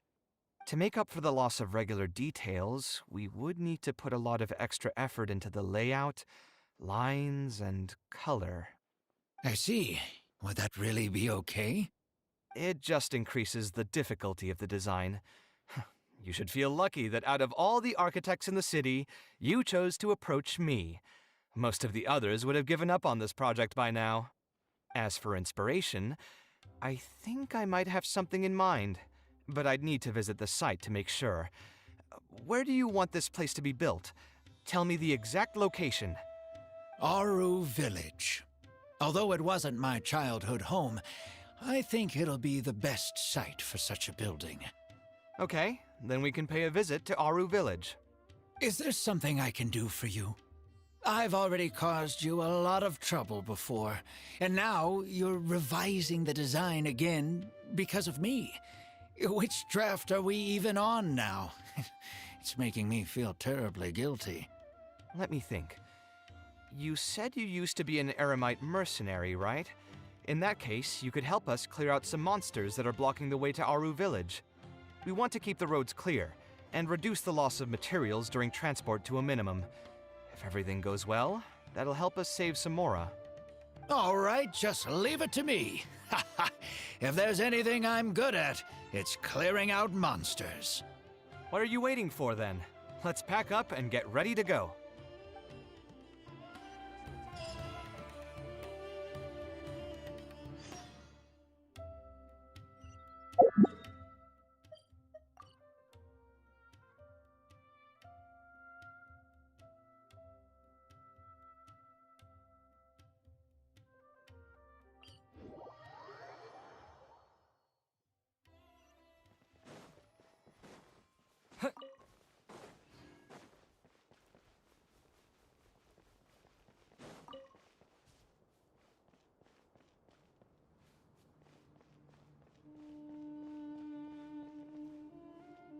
Most materials going from Caravan Rebat to Aru Village would pass through here. There are a lot of monsters out here today. If you find it hard to keep up, just let us know. Oh, don't worry about me. This is nothing. I'll be careful, though, and you should do the same.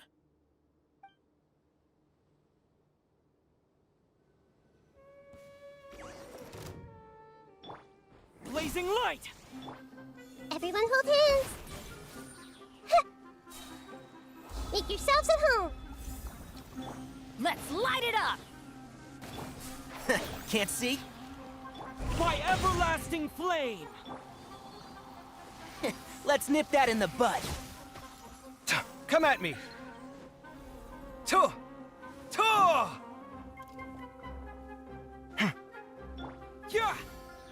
This might hurt a little. Huh? Keep up. Teamwork is dreamwork! I'll uproot you! Oh, one thing after another. Watch and learn! Scanning. Hey! Let's light it up! Off we go! That really hurt! Everyone hold hands! Sharing my knowledge! Huh?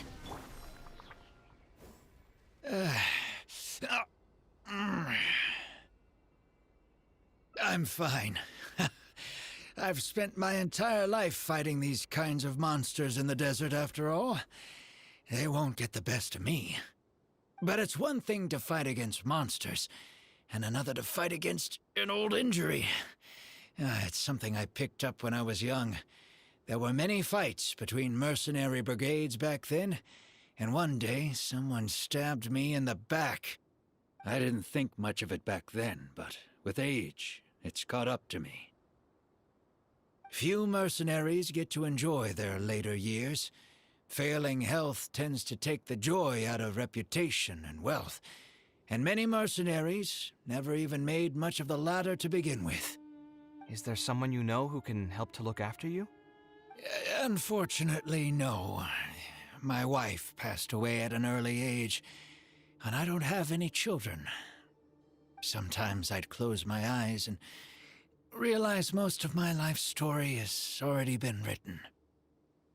I have many regrets about my past, but at the same time I also know that there were never many options for me in the first place. I joined the Eremites when I was young, and won many battles with them. My survival was more a matter of luck than actual ability. If at all possible, I want future children of the desert to have some more options in life.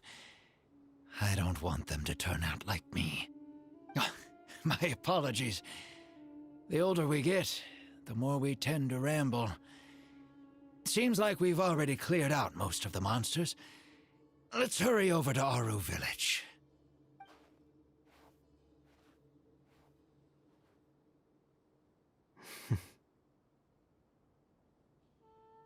I think it's really admirable of him to spend his whole life savings on people he's never met. Maybe he's doing this out of natural kindness, a kindness that hasn't been eroded away by the struggles of his life.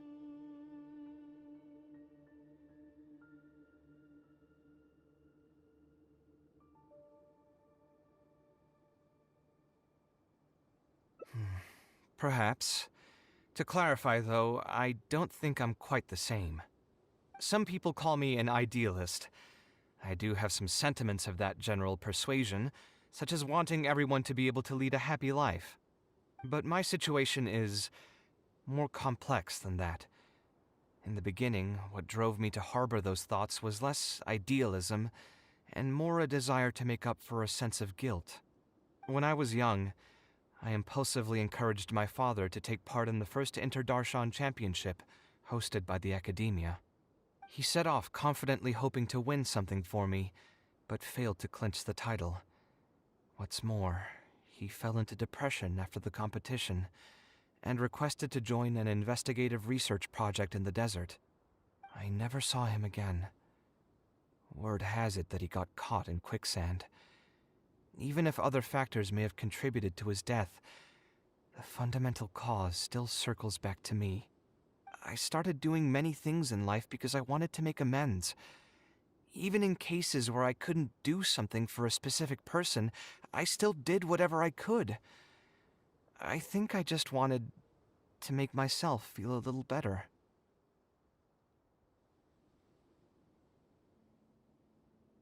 At this point, even I don't know. I've tried self-reflection, but it didn't help. I can't seem to walk away from many things that I see or hear about, even if they don't directly concern me. And I can't quite pinpoint the source of it. Maybe it's just like what those Vahumana scholars often say. It's hard for people to truly understand themselves. I could be doing things out of endless guilt, or I could be doing them out of a strong sense of empathy. It could even just be a matter of conceit. The potential motivations could number in the dozens, but the actions they result in are the same. Anyway, I suppose I don't really mind being called an idealist.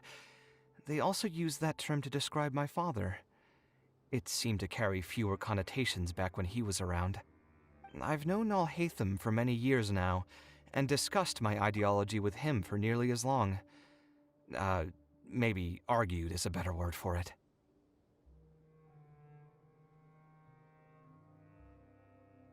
He told me a long time ago that no matter how strong of a swimmer you may be, you'll still get dragged under by the others who are drowning once you run out of stamina. He believes this is the fate that awaits all idealists.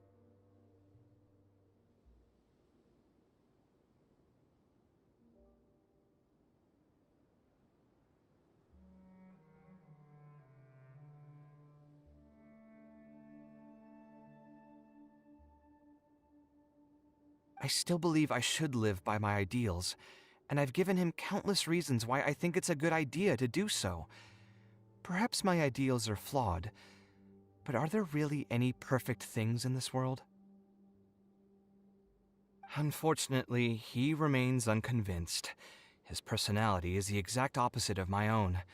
If someone happens to drown next to him, he'll most likely stand on the shore and mumble something along the lines of respecting other people's fates.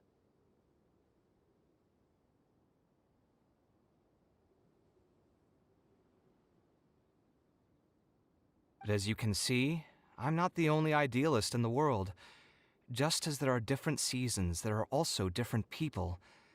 There are many others who will continue to care about the fates of those who are not directly related to them.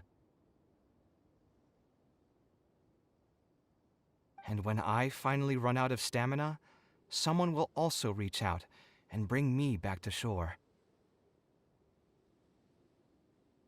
Someone will help me, right? Yes, I've already been helped like that before.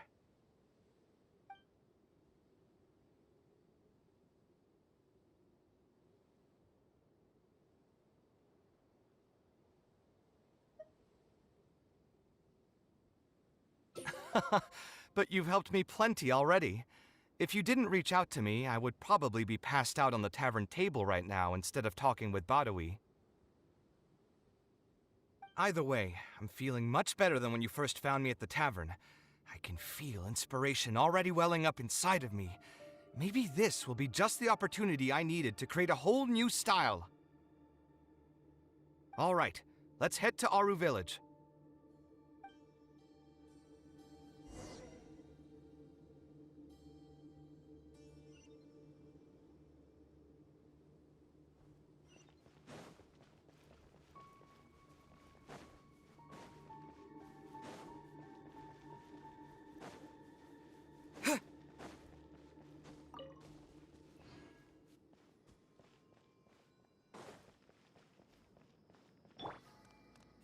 Did I remember to lock my door? Ah, well, that shouldn't be a problem. Nothing bad will happen in the village as long as Candace is around.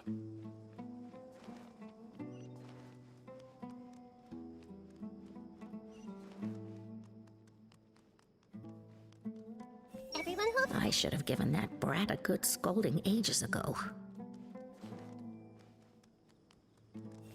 As long as I just keep talking up life outside of the village, people will keep flocking to me. I see everything. Oh, I really want to see the R&R again.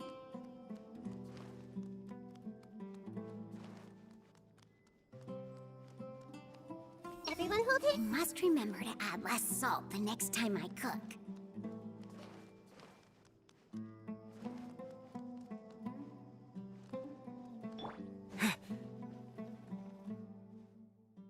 Now that we're here, it's my partner's time to shine. Marak! Oh, what's this? My toolbox. I built it using an ancient mechanical core. It's not too smart, but it's super useful and can help me with a variety of tasks. I'll take Marak and find a suitable location for the building. Once that is done, I'll get to work on a few designs. Traveler? Ah, you know each other? Hello. I suppose you must be Kaveh from Kasharwar. I've heard of you before. My name is Sataria, and I'm currently the person in charge of promoting educational assistance programs here in the desert. Educational assistance programs. Then you must be familiar with the local conditions here. I can't say I'm too familiar just yet, but if you have any questions, I'll try my best to answer them. I've been commissioned by Mr. Badawi to build a library in the desert. We've settled on the general design direction, but we are trying to finalize some details based on the conditions around the intended location. A library? Do you intend to open it to the public for free? That's right. I want to make sure the children will have books to read. That's fantastic! I'm sure the children will be thrilled. Right now, we don't have access to many paper books or a quiet place to read. Truth be told, this very thing has been keeping me up at night. Let me get straight to my questions, then. Can you estimate the number of children around here who'd be interested in reading? Besides the usual noise of village pedestrians, are there any other sources of noise in the village? Oh, and have any landslides occurred here recently? And also, where are the spots around the village that have been most affected by wind and erosion?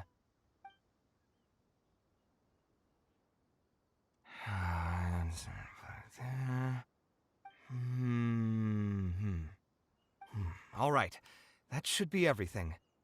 Badawi, let's go over the budget again. We'll keep the building structure the same, but make the place a little bigger, so it'll be able to hold more people and get better natural light.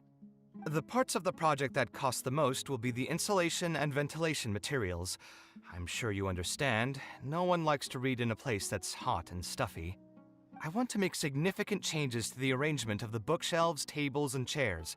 I'll go over the specifics of that shortly. I have two plans in mind. Both are pretty minimalist in style, but will provide a very different ambiance from the world outside. Our final cost should be around 70% of the last figure I quoted. The whole thing should take around half a year to complete. Marak has produced a sketch for all of you to see. If everyone's okay with it, then we'll proceed with that as the formal plan. The inspiration just came to me naturally. All I did was put thoughts to paper.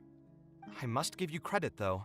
If it weren't for your advice and suggestions, I probably wouldn't have landed on this new style so quickly. According to the traditions of my profession, I should probably name this style after you. Let's call it the Traveler style. In the meantime, let's look forward to the day when this building is completed and can finally open its doors.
It's fair to say I'm a pretty proud person when it comes to my area of expertise.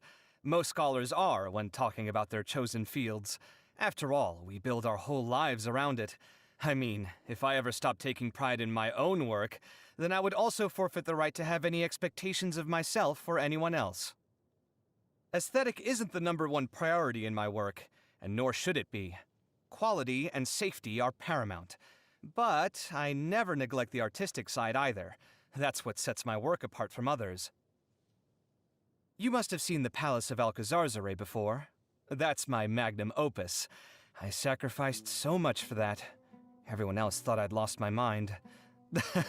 Well, if you're not me, and you don't share my trade, I wouldn't expect you to understand. It'd be nice to meet someone who did understand, though. I've always thought that you can never truly know a person until you understand their deepest wishes.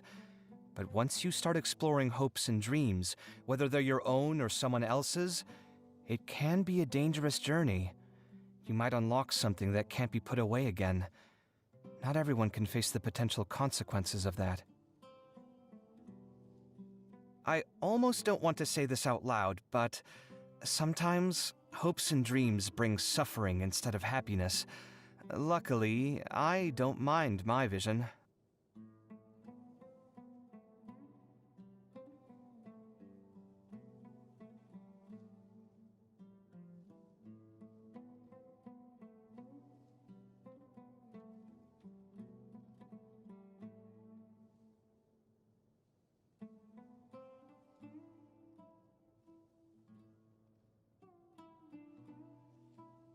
Alhaitham helped me out a fair amount recently. If we were still as close as we were during our student days, then I'd be thanking him every chance I got. Now, though, I can't seem to get a word of appreciation out of my mouth. Even if I could, I wouldn't want to give him the satisfaction. I guess you could say our relationship is something of a mixed bag these days. Honestly, with everything that's happened, it almost feels like the universe has been playing pranks on us.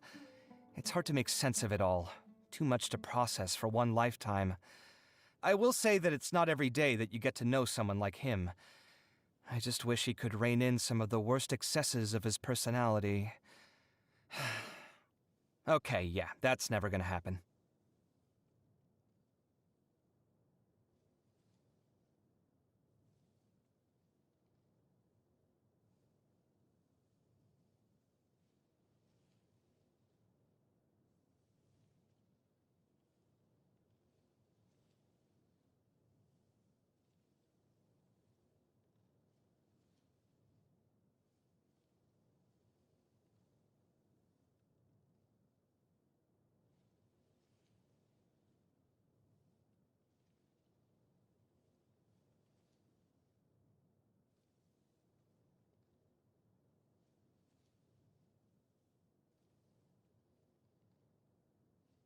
You heard that I've earned myself a little fame in Sumeru?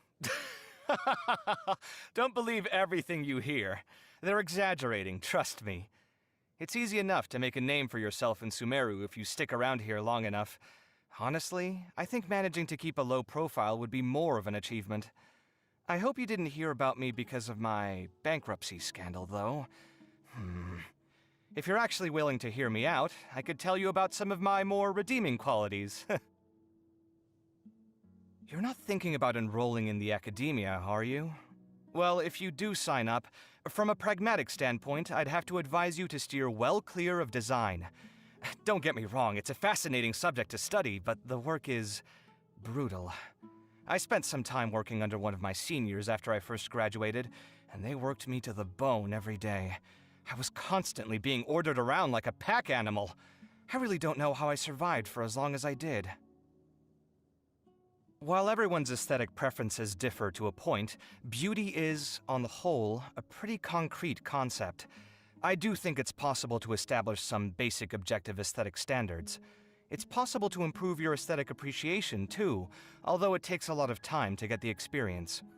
If you ever need any advice on that front, by the way, you're always welcome to come to me. Some people think I like to stir up trouble, but they don't know what they're talking about. Anyone trying to make any sort of progress in life is inevitably going to come into conflict with other people from time to time. You can't just ignore the situation because you don't want to deal with it. I like to have a drink or two when I've got the time. It's a good way to de-stress. Oh, yeah, I mean, mostly just to pass the time. What's that look for? All right, I admit it. Maybe I do drown my sorrows a little more often than I was letting on. It all gets a bit too much sometimes, what with the unfinished projects, obstacles that I can't overcome, misunderstandings with other people. Don't you struggle with those kinds of things as well? Music, architecture, sculpting, painting, all are worth taking the time to appreciate properly. I wouldn't say I'm an expert in all of them, but as long as I stay interested, maybe I can master them all one day. I mean, look, I already know how to play an instrument.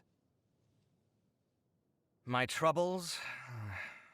The most obvious one would be my financial situation. It's not that I can't make more, it's just I can't seem to hold on to it.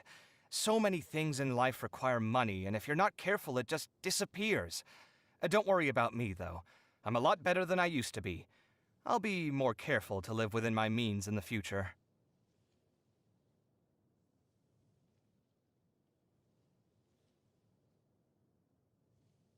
My favorites are alcohol, warm soup, and anything with cream or cheese in it.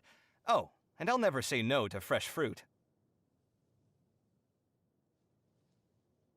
I can't deal with anything that's too hot or spicy. If I have to eat them, I leave them to cool first, so I at least don't burn my tongue.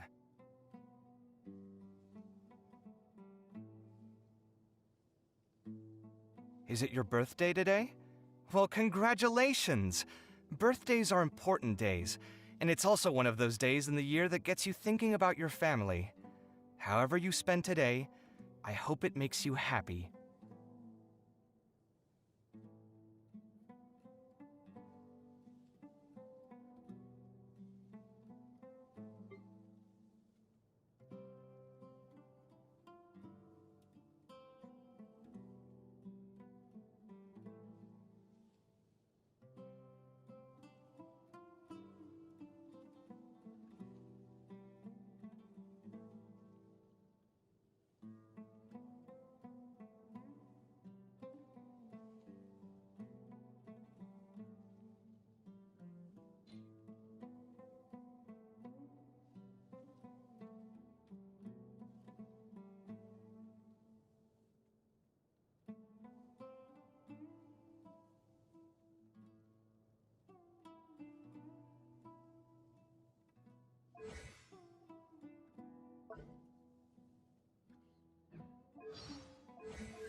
Alhaitham isn't in, so feel free to sit wherever. I'll bring out the box.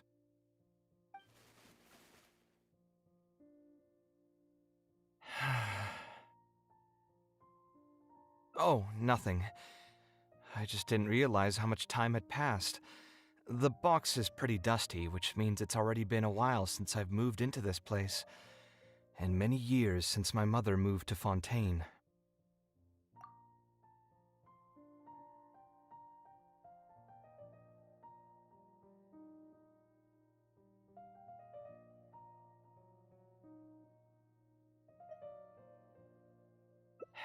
Yeah, you're right.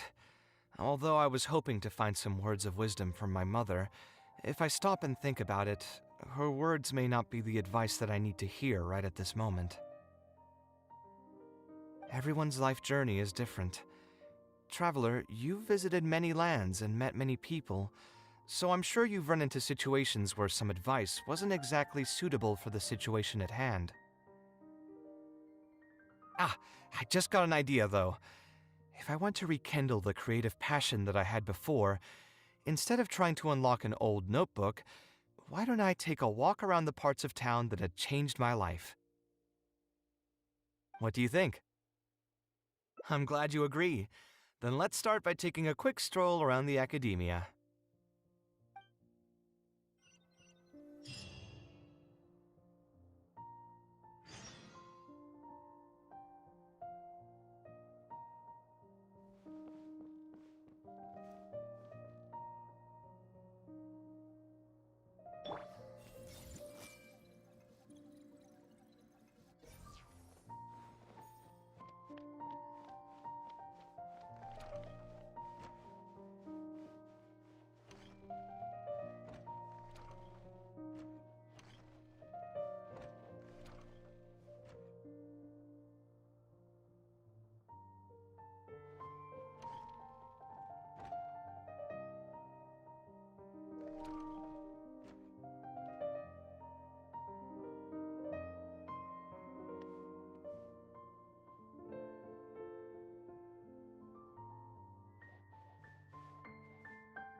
I feel sleepier whenever I remember one of his poems.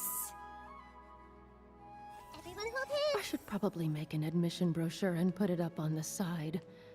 But I'm sure no one would read it.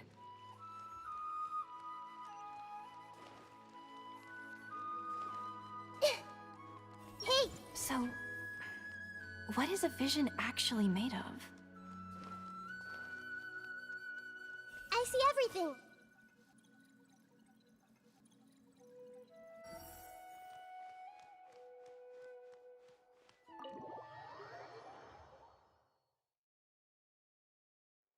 Hey! Books smell so good.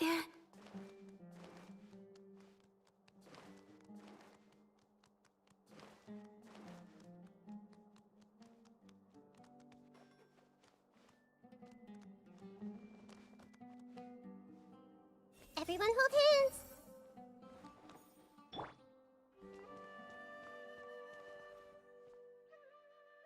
Of all the places in the academia, I remember this one most. When my studies got busy, I used to pull all-nighters here trying to finish my blueprints. Who doesn't miss their time at the academia? Life was a lot simpler then, and we all had far less troubles. I created many designs that I thought were beautiful in the House of Dana. I drew whatever came to mind, since I didn't have to care about budget constraints or turning them into reality. If I had to give a reason, it'd probably be because I like the ambiance here. The academia also had a rule that allowed scholars to annotate any physical books they came across. As a result, the books here are chock full of scholars' wisdom across many generations.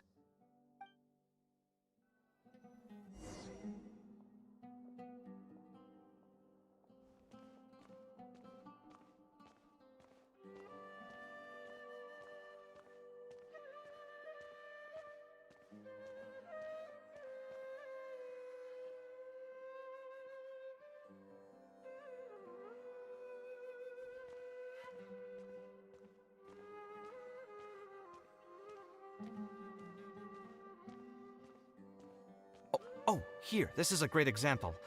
This book, History of Ancient Sumeru Architecture, contains some analysis that I did many years ago. Huh? Why is Alhatham's handwriting also in here? When did he ever read this book? I guess it's probably from when we worked on that research project together. Anyway, he probably never cared to tell you this, but the House of Dana is where Alhatham and I first met. I came here to do my homework, and saw him sitting by himself next to that row of bookshelves. A group of Haravatat scholars were chatting near him, but he looked as if he was too lazy to join them. There was a pretty stark difference between him and all the rest of them. It was my fault for feeling bad for him. I thought he must have gotten into some kind of trouble and went over to ask if he needed anything, not realizing that... Not realizing that you were in fact the one in a whole heap of trouble? Alhatham? Why are you here? The House of Dana is a public space. Anyone can come here, no? But shouldn't you be at the records room at this hour? You're not here to watch me make a fool of myself, are you? You think I would derive amusement from watching you fall into depression over your life's various troubles? If that's the case, then I suppose I must have been entertaining myself for years. I came here to pick up a few files. If your voice hadn't managed to get through my soundproof earpieces, I probably wouldn't have noticed you. All right, I admit I was probably overreacting just now.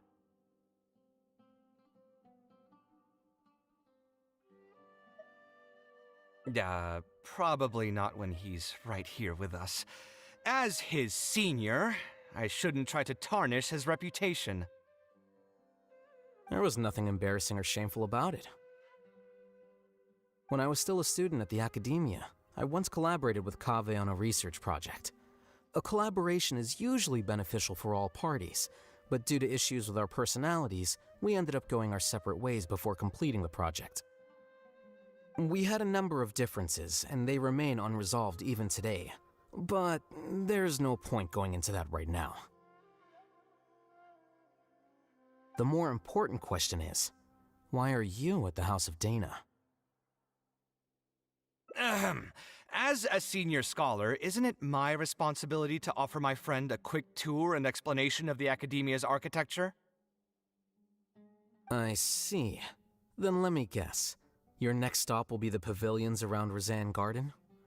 Our famed architect sure loves showing off that corner to all his friends. Oh, and Kaveh, a lot of the books you annotated have been moved to the innermost section of that bookshelf over there.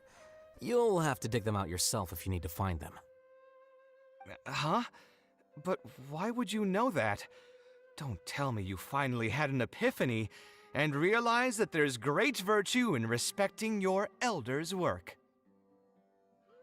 Sure, if that will give you some self-confidence.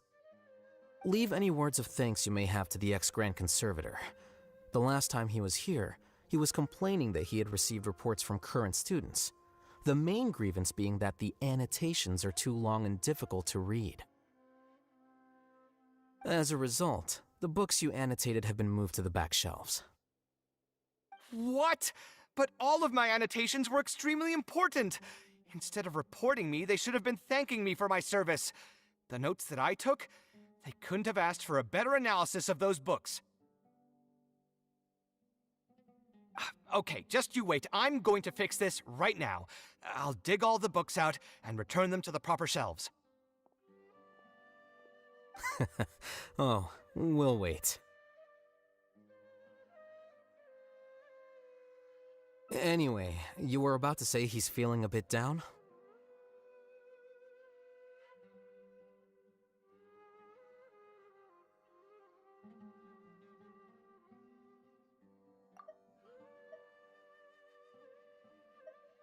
Anyway, you were about to say he's feeling a bit down?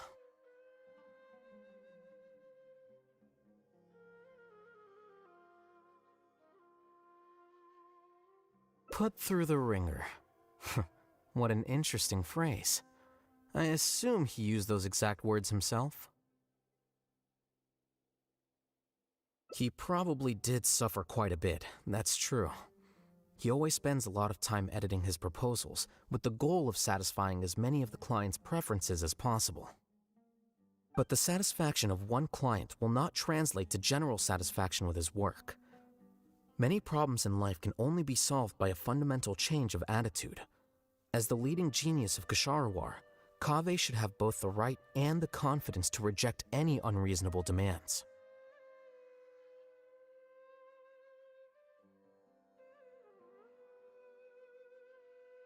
There are plenty of architects in Sumeru who are inferior to him in skill, yet far more irascible in temperament.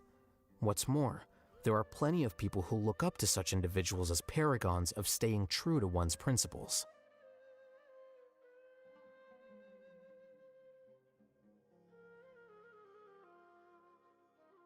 Clearly, his predicament is inevitable, since he holds other people's feelings as more important than his own. Of course, each person is different, and we should respect the paths that they have chosen for themselves. Admonitions will serve no purpose. People tend to succumb to familiar pitfalls, and this is especially true for those who believe it's their duty to carry more burdens on their shoulders.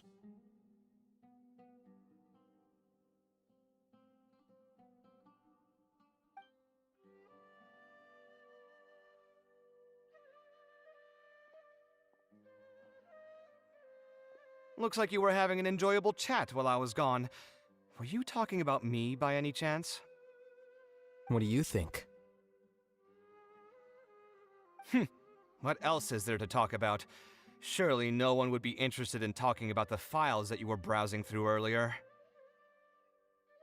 Anyway, you should take a look at this. Look at this comment on page 82.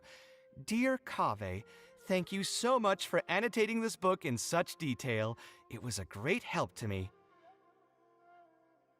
See that? Now that's how a student should treat their seniors. And it looks like you're already in a much better mood now. It really doesn't take much to make you happy, huh? Me happy? I'm mocking that retired blockhead for being so full of himself. He understands nothing about the true beauty of architecture. When I can find some time, I'll have a serious talk with him about making sure these books are put where they belong. Why don't you just move all the books yourself? It's not like he hasn't cursed you out before. What was that nickname he gave you while you were in the academia? The Urchin of Kshahrewar? Kaveh had a habit of scribbling and writing in all kinds of books. Hey! You didn't need to bring that up. At least not when I'm still standing here. Oh, actually, I also found a really old sketch in one of the books over there. See? Doesn't it remind you of something?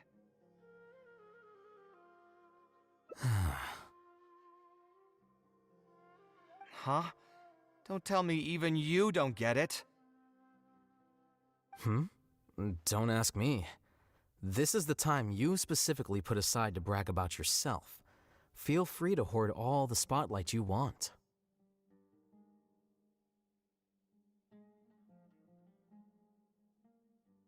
You...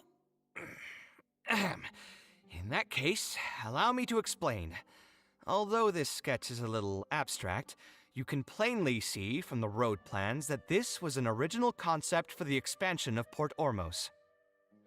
We can also plainly see that the designer was a huge fan of this project.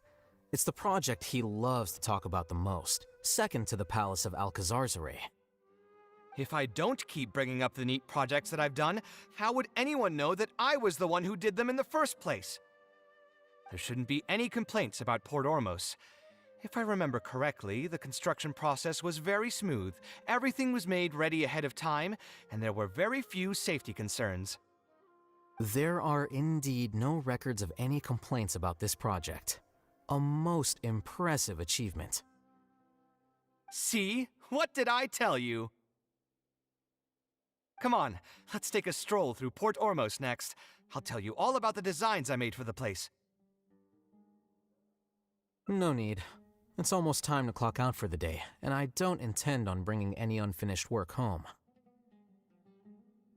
Suit yourself. It's not like you know how to appreciate artistry anyway. Let's go, Traveler. I'll take you to Port Ormos.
Port Ormos. No, I didn't design any one specific building. Most of my work here concerned structural renovation. Port Ormos had already existed since I was still a young child. It wasn't as large as it is now, though. It only came to its current size after a sizable expansion. I was part of that project. The arch bridge over there, for example, that was one of my designs. When I was first tasked with the project, I decided to reference the growth patterns of nearby trees to split Port Ormos into 2 levels. My goal was to improve the overall utilization of space. We ran into a lot of issues during construction, but thankfully, we were still able to achieve the original vision. Residents can now behold all the ships entering and leaving the harbor from the vantage point of the bridge, while visitors can recognize the site of Port Ormos from a long ways away.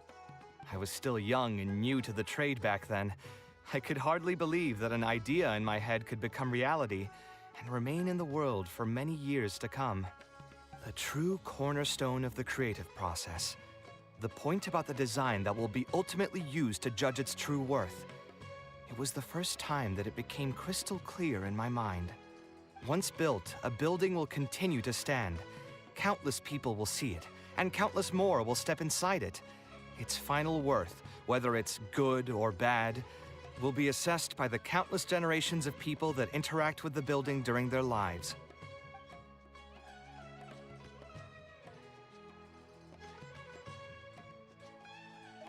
You think so? I'm glad to hear that.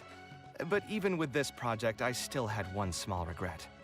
My budget was tight, and I was unable to use the higher quality timber I had originally intended for the design. I knew that some concessions on aesthetics would be needed as soon as I agreed to a proposal that prioritized the practical functions of the project. Us creative types know better than anyone that most projects cannot be completed without a few regrets. Even the Palace of Alcazarzare was not perfect. Yeah, you're right. I should learn to look toward future opportunities, and believe that any regrets I have can be overcome in time. We've spent long enough here. There's still one last place I want to go, but it's a little far. Would you be interested in a quick trip to the desert? Great. Most of my projects over the last few years have had something to do with the desert, partially because there's a special place there that I often visit. This is a rare opportunity, so why don't you come along and see it for yourself? If you ever feel down, maybe you'll be able to go there and feel better too.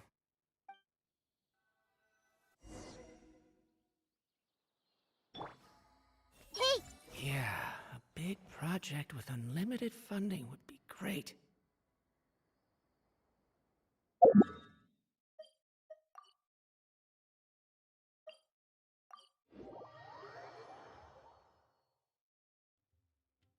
Who would have thought that so many primal constructs could have congregated here while I was gone? We won't be able to sit and talk peacefully with these guys around. Let's clear the area.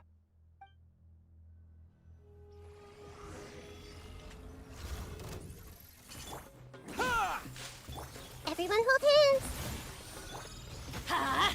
Everybody stand back! Let's nip that in the bud. Can't see? Make yourselves at home! A new dawn rises! Scanning. Feast your eyes! Blazing light! Yeah! Teamwork is dreamwork!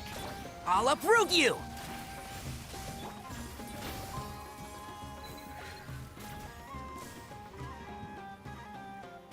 Yeah! Ta!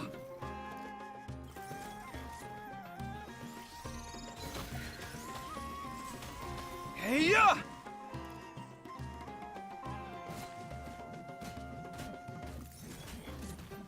Ta! Sight clear. Huh! Hey-ya! Honed in flame! Isn't this place great?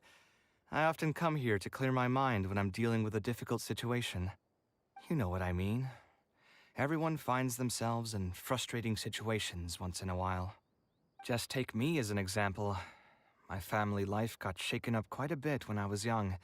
I struggled in school, and I got into a huge pile of debt building the Palace of Alcazarzaray. Although Alhaitham thinks that it's because of my personality that I continue to live in the shadow of the past, I think it's also just a part of life. Plus, if I look back, I've honestly had my fair share of good luck as well. You could probably say I've followed in the path of my mother. Like her, I've gained a name for myself as an architect, built something that's seen as my magnum opus, and found many projects that others have entrusted to me to finish.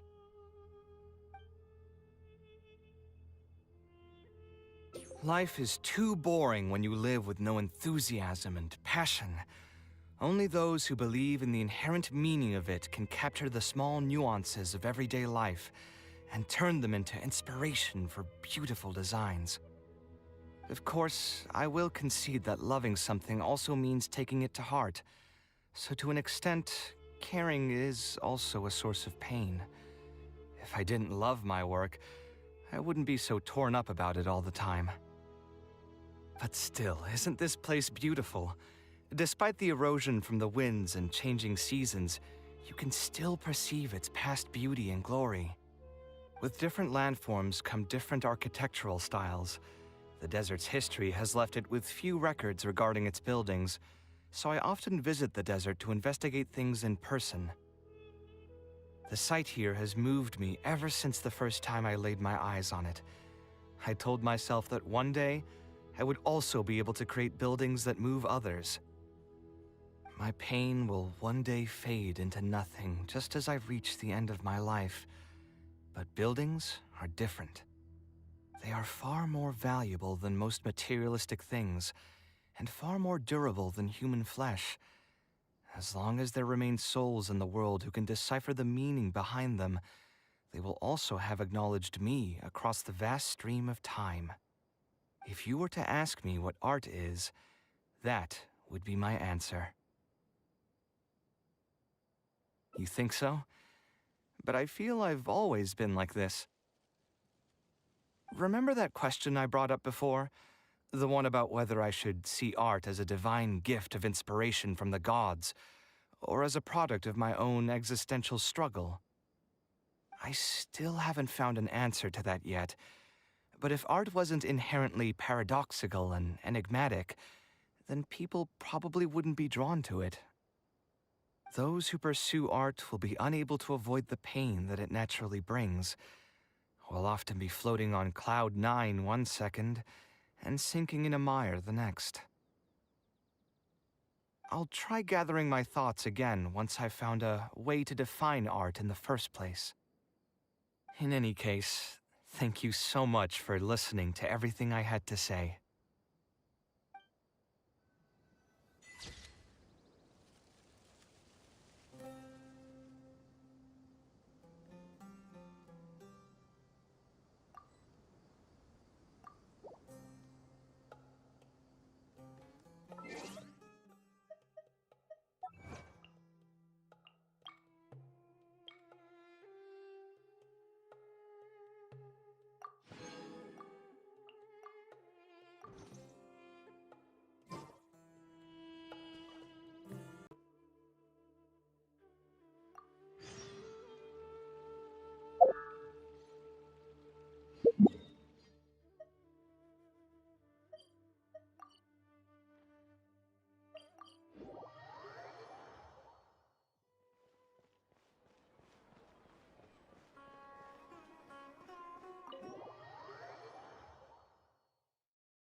Taking this commission was truly the worst decision ever.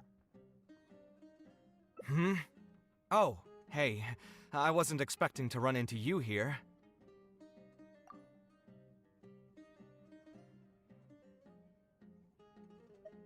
No worries. It was just an offhand question. It's been bothering me for a while. Even when I'm awake, the question haunts me like a bad dream. I still haven't found a good answer to it. Or maybe it was never a correct answer in the first place.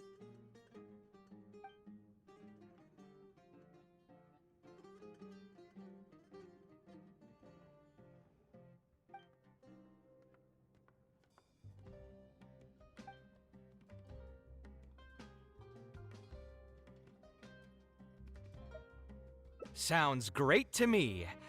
I don't even want to think about this project anymore. But what should we do? It's probably not a good idea to just drink until I pass out here.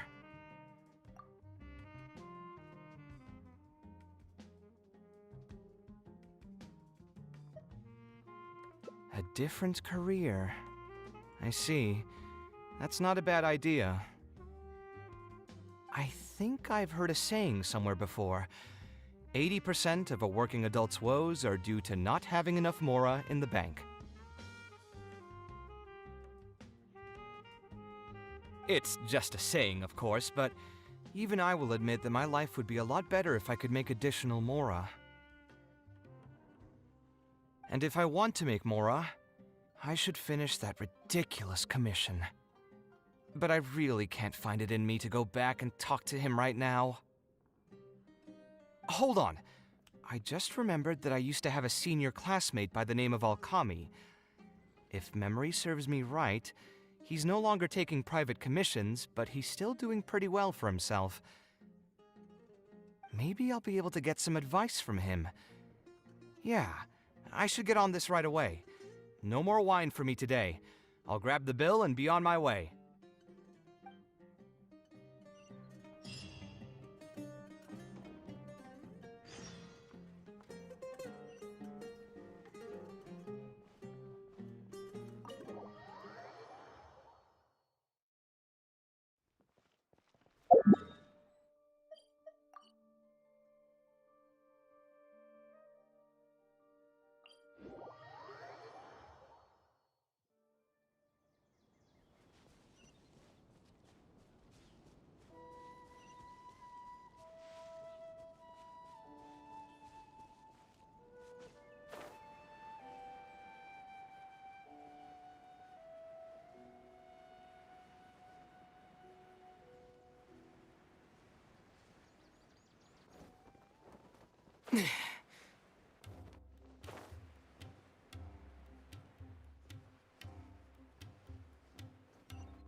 Ah, Kaveh, it's you! It's been a while. What have you been up to recently? Yeah, it's been a long time, Alkami. Things haven't changed much for me. I'm still taking private commissions for all kinds of projects. I heard that you were the genius behind the Palace of Alcazazare. I bet you're all set for Mora after a project of that size. Well, it's hard to make a profit from every project, you know? Hard to make a profit? You've got to be joking. I've never met an architect who didn't make a profit from a project. Unless the client fled before they paid the commission fee in full. But that doesn't sound right either. Doesn't Dory have a pretty decent reputation in our local business circles? I don't think she's ever been involved in any kind of big scandal. Well, about that. I mean, it was complicated.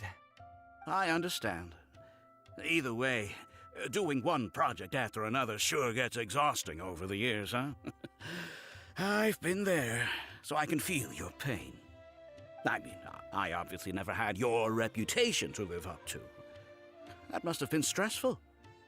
But I'm sure we've faced all the same problems. Trying to keep your client in a good mood while you're trying to stop them from micromanaging things they don't know the first thing about. I don't miss it. Thankfully, that's all behind me now.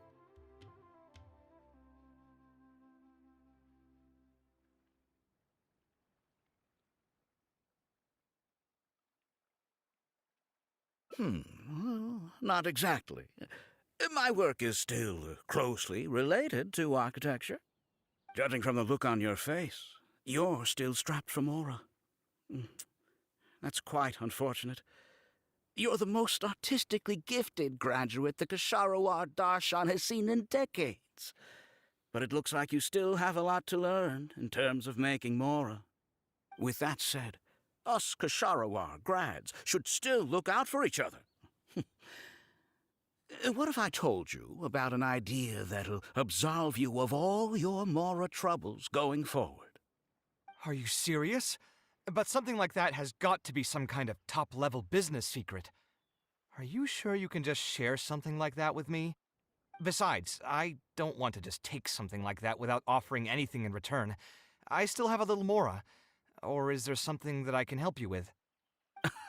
Oh, you're too kind. This is just a simple tip. Even if I didn't bring it up, I'm sure you'd hear it from the others sooner or later. The idea is this. I recently opened up a training center with the goal of educating people in architecture design.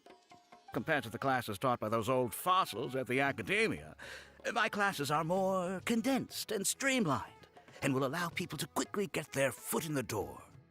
Unlike the academia, I won't turn down anyone who's interested, rich or poor. As long as someone wishes to learn more about architecture, I'll accept them into my training center. It just so happens that I'm still looking for a few more instructors. So, what do you say? Interested in coming over to give a few lectures? Regardless of the pay, I can already guarantee that it'll be far more comfortable than working on random people's private commissions. Ah, so you want me to join you as an instructor? That does sound like something I'd be able to do. It sounds like a pretty stable job, too. What do you think, Traveler?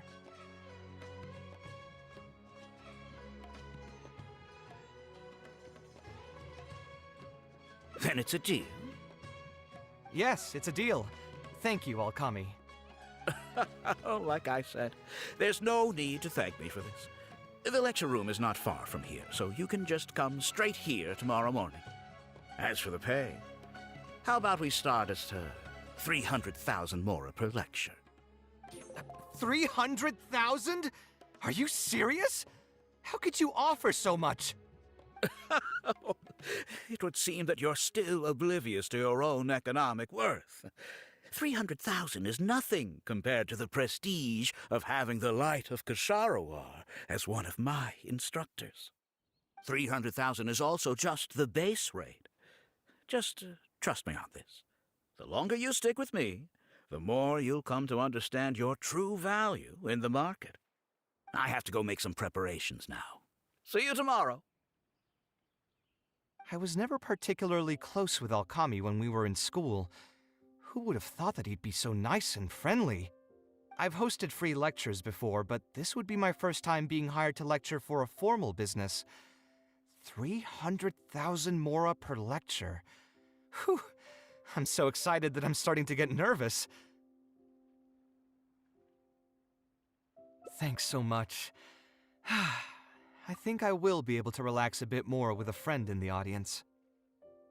Now, what should I talk about tomorrow? Some lessons I've learned over the past few years? I should probably save those for later. For my first lecture, I should start by getting them more interested in the field. All right, let's meet here again tomorrow morning. I should hurry home and create some kind of lesson plan. If I'm going to become an instructor, I should make sure I show up prepared.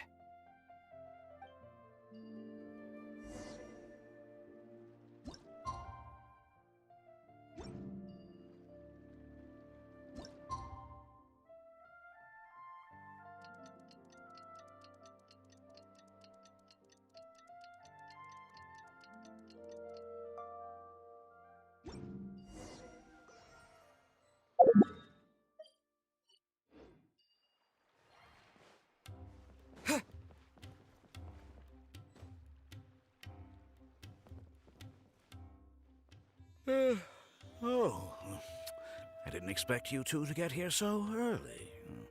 I was up last night preparing for the lecture, but I ended up getting so excited that I couldn't fall asleep. Here, I've prepared a lesson plan. Do you want to take a look? Lesson plan? I must commend you for your dedication. But the training center has already developed its own set of teaching materials. Instead of using your own plan, you can just use what we have here.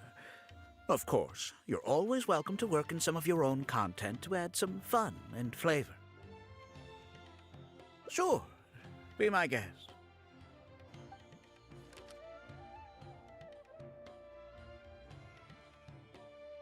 It's almost time for the lecture to start. Feel free to head in and start the class whenever you're ready. Huh. So you've already developed your own set of teaching materials. Seems like I won't need the stuff I've prepared after all. Anyway, shouldn't be a problem. I'll just go ahead and use your materials. There's something else I want to ask, though. This isn't going to be a large class, is it? No need to stress. There are only 20 people in this class. There are 14 classes at my training center. Out of all of them, the first class has the best grades, so I've directed them to you. We'll see how well they take to your lectures. 20 people, huh? All right. I think I can handle that. Oh, and one last thing. In the interest of keeping a quiet learning space, only instructors and students are allowed in the classroom when class is in session. I'm sorry to say this, but your friend will have to wait outside while you teach the class. Sorry about that. I'll meet you at the door when the class is over then.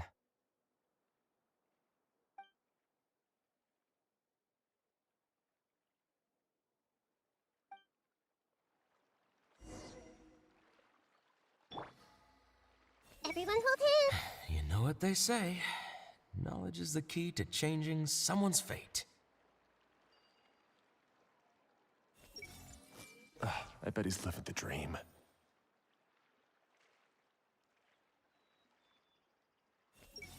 I bet he's living the dream.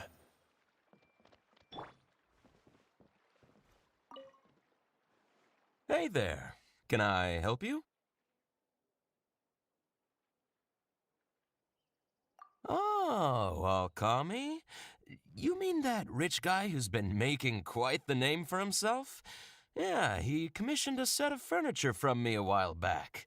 Paid a great deal of mora for it, too. I heard he earned a fortune working as a renowned architect.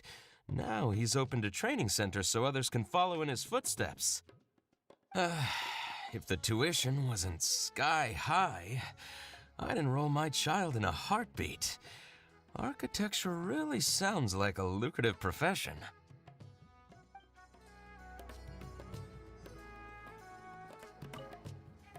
Did you hear? Alkami recruited Kaveh to be an instructor. I bet that'll boost his enrollment numbers. Really makes you jealous, eh? If you think about it, Alkami was never that talented himself as an architect. If we're just talking about professional skill, no one would pay for a class with him. That's true, but you've got to admit, his advertisements are really effective. After all, the academia only admits those that can pass its entrance exam, so only a few people could hope to study architecture in the halls of the Kashar Water.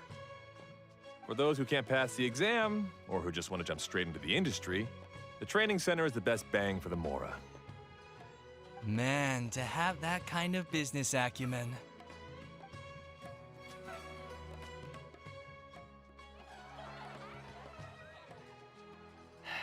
All right, everyone. There's no need to be nervous.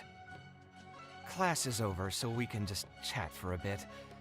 I shouldn't have lost my temper during the lecture. Did I scare anybody? No, you weren't scary at all, Mr. Kaveh. We were just a bit lost and didn't get what you were talking about. Oh, don't get me started. I was trying to use Alkami's materials, so I flipped through some pages and gave them a closer look. The more I read, the more upset I became. Alkami may fool an amateur, but he can't fool anyone who's active in our profession. The materials he made are completely useless for teaching real architecture. In my opinion, the most important skill of an architect is their ability to craft a design. In other words, they must be able to conceptualize ideas. There are tens of thousands of buildings in the world, as well as a countless number of architectural styles. Some designs emphasize aesthetics, while others prioritize practicality. The architects who can critically evaluate the quality and fit of different designs are those who can come up with great designs of their own. But you won't get any of that from the teaching materials they're using here. All these students are doing in class is rote memorization of existing designs. They are learning nothing about the underlying principles. How can they expect to become real architects? When they're done with this class, all they'll become are dilettantes with a pitiful smattering of architectural knowledge. But Mr. Kaveh, we didn't really understand anything you said after you threw away the materials either. What's the big deal anyway? It's not like we're looking to make some works of art. We just want to make some Mora. You're studying architecture to make Mora? Yeah! Why else would we be studying here? My biggest dream is to become someone like Mr. Alkami. Once I finally make my fortune in architecture, I'll be able to buy anything I like. Huh. In that case, I'm afraid you'll probably be disappointed. The reality is that the work of an architect is very difficult, and the pay is not lucrative at all. Believe me, I'm a perfect example. But how? Mr. Alkami just told us last night that you made a killing by building the Palace of Alcazarzare. He also said that as long as we graduate from his class, waves upon waves of people will reach out to us with private commissions, and we can just sit back and wait for Mora to fill up our pockets.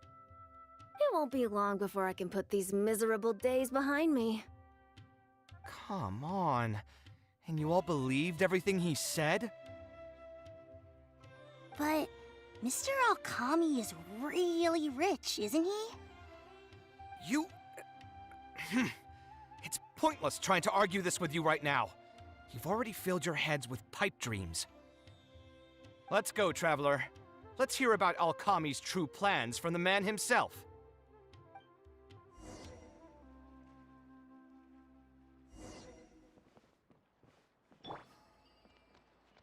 I see everything! That palace Mr. Kaveh drew in class earlier was really amazing. Everyone hold hands! I'll try going over the stuff Mr. Kaveh taught us once I get back home. I mean, it can't hurt. When can we finally graduate? I just want to get out of this place and start making some Mora.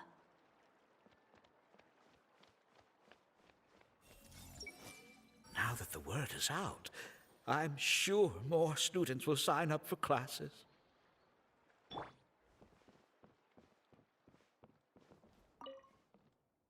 What's wrong, Kaveh? You look quite flustered. Did one of my students offend you? Were the students not astute enough for your liking? I must implore you to go a bit easier on them. After all, they're nothing like the genius scholars you're used to dealing with at the academia. We don't need to strive for perfect understanding. As long as some knowledge has been passed on, that's good enough. Yeah, I'm mad at them.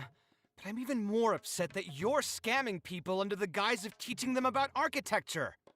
The students are all here hoping for a quick way to make money, but we both know that an architect's life is hard and exhausting. Just a little while ago, I was toiling over the 6th draft of a design for a client. If your client is unhappy, you can't break ground, and the longer a project goes, the longer it takes for you to get paid in full. What's worse, if your client disappears in the middle of a project, good luck getting anything from them ever again. You know all of this just as well as I do. Why lie to them? Look, Kaveh, you may be the light of Ksharawar, but like I said, you still have a lot to learn about making Mora. You may deny it all you want, but it's a fact that in today's Sumeru, architecture is a terrible profession. Our clients care very little for the effort we pour into our designs. Instead of appreciating us, they spend all their time nitpicking details and demanding changes, often forcing all kinds of ridiculous ideas onto us. I suppose that's more or less true. Go on. Why should we cling on to a profession that's difficult and unrewarding? If the field is dying, then a person who still wants to make a good living will just have to change their strategy. If it's near impossible to make money as an architect, then why not just establish a training center and train other people to become architects in our stead? Wait, how does that make any sense? Aren't you just leading them into the same trap? We are already stuck, my friend. The more people we can lead into this pit and stack as padding beneath our feet, the more comfortable our lives will be. That's right. Making money as an architect is a slow and agonizing process. In comparison, earning tuition from a training center is far easier. None of the students will ever know, however. In their eyes, all of my income was earned during my years as an architect. It's easy for them to fall for my promise. After all, everyone wants to live the dream of being the person who can spend millions without batting an eye. The more students I get, the more money I earn, and the more real that dream becomes. And then what? Once they graduate, they'll still find out the truth about architecture and struggle to stay afloat amid all the problems we already talked about. When that happens, your facade will pop like a soap bubble. No one will believe you anymore. Ah, but that's just one way to look at the problem. No two people have the same amount of talent. Even if they fail to strike gold in the future, you can't say that it's my fault and mine alone. Oh, and also, I never actually promised that they would achieve financial freedom as long as they become architects. All I did was nudge them towards that belief. I'm not even scared if they do come back and stir up trouble. My training center has all the required permits and certifications. Even the Dendro Archon herself couldn't find fault in any part of my business. How can you sleep at night knowing that you're doing all this? Tell me, is your heart carved out of brick and stone? I can't believe that I once saw you as a decent human being. I am beyond disappointed in you. And the same goes to you. How many years has it been since you graduated from the academia? If you still can't accept something like this, Do you just plan on keeping that worthless naivete of yours until the end of time? Only fools will see art as revered and sacred. In the end, art is just another business. Being successful at running a business is an art form in itself. I urge you to think about what I've said. Offloading your pain onto others is the only way a person can live comfortably in this world. As the light of the Ksharowa, you've accumulated plenty of fame and respect. It's high time that you use those resources to improve the circumstances of your own life. Think it over, Kaveh. I still believe our collaboration could be very fruitful.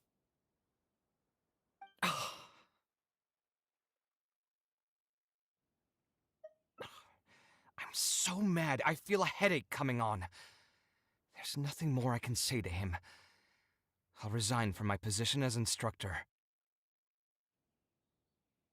Of course, I'm sure you've realized that as long as I remained at this center, he would be able to use my name to advertise this place. Even if I just sit back and do nothing, others will be deceived and suffer because of me. He is right about one thing, though. These kinds of training centers are everywhere. And even if the academia was to find out about it, it's unlikely that they would take any real action against it. The most that they could accuse him of is false advertising, and even that would be hard to prove. Oh? Did you notice something else?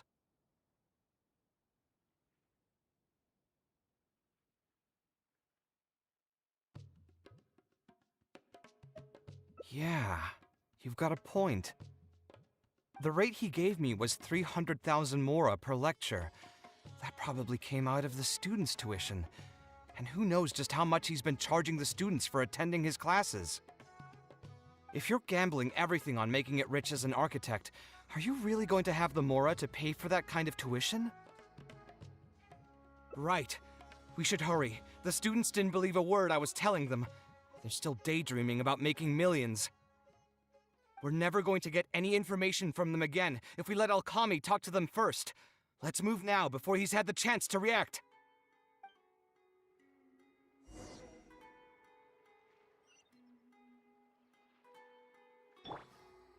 Everyone hold hands. What do I need to do to build a really cool palace?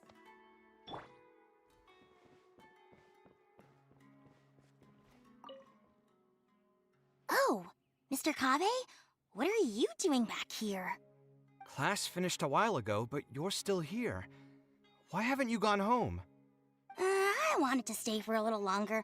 I'm still thinking about everything you taught during the class. Even though a lot of it went right over my head, I still thought the houses you drew were really pretty. Of course they were. All the examples I drew were world-famous landmarks. Each one was the magnum opus of a celebrated architect. It's a good thing that you could recognize them for their beauty. The accumulation of knowledge is the first step to artistic expression. Instead of rote memorization, you should try to relate and to understand, and after that, try to resonate with the work.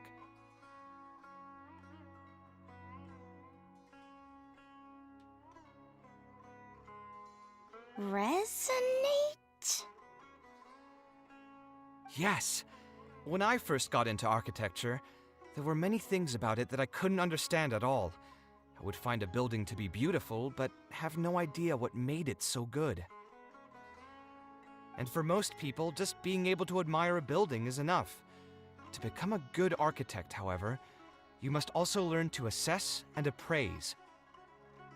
Going from admiration to assessment will take a lot of time and specialized knowledge, and I'm afraid that some superficial speed training won't be enough to take you there.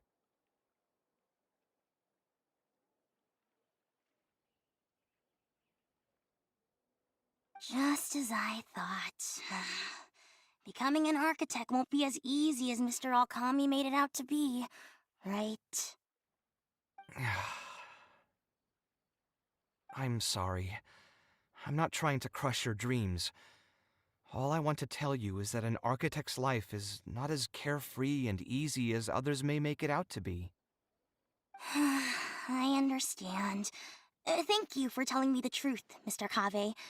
I think I'll still stay here for the time being, though, since my family still hasn't paid everything off. Paid off what? Sorry, I can't say anything more.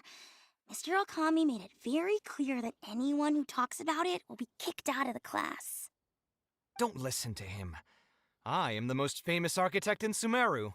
If he kicks you out, then I'll just take you in instead. Really? Why would I pull your leg? I can see you have some talent, so as long as you get your fundamentals down, you should be able to pass the entrance exam and continue your studies at the academia. Then please keep this a secret for me, Mr. Kaveh.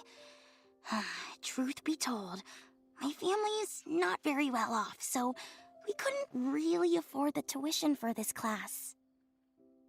Mr. Alkami was the one who reached out to my parents. He told them that he knew a merchant by the name of Bahar and that we could get a loan from him. He told all the students that once we graduate, people would come flocking to commission us for projects. If everything went well, we'd be able to pay off everything in just a few years, and all the more we make after that would be ours. How much did your family borrow from this merchant? I think it was several million mora. And what was the interest rate? I'm not really sure. My parents were the ones who signed the contract. All I know is that the stack of papers was as thick as a slab of rock. Yeah, I have a bad feeling, too. Something about the whole thing feels dastardly familiar. We need to find that merchant to confirm. But if we were to confront him right now, there's no way he'd admit to anything. Good idea. Hey, tell me, do you know where we'd be able to find this merchant? We last saw him on the north shore of Port Ormos. Who knows if he's still in that area, though. Well, it'd still be worth taking a look. Architecture... No. The arts shouldn't be used as bait for a scam. We need to do something before the students' lives are ruined even further.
I see everything. Let's see who we can reel in today.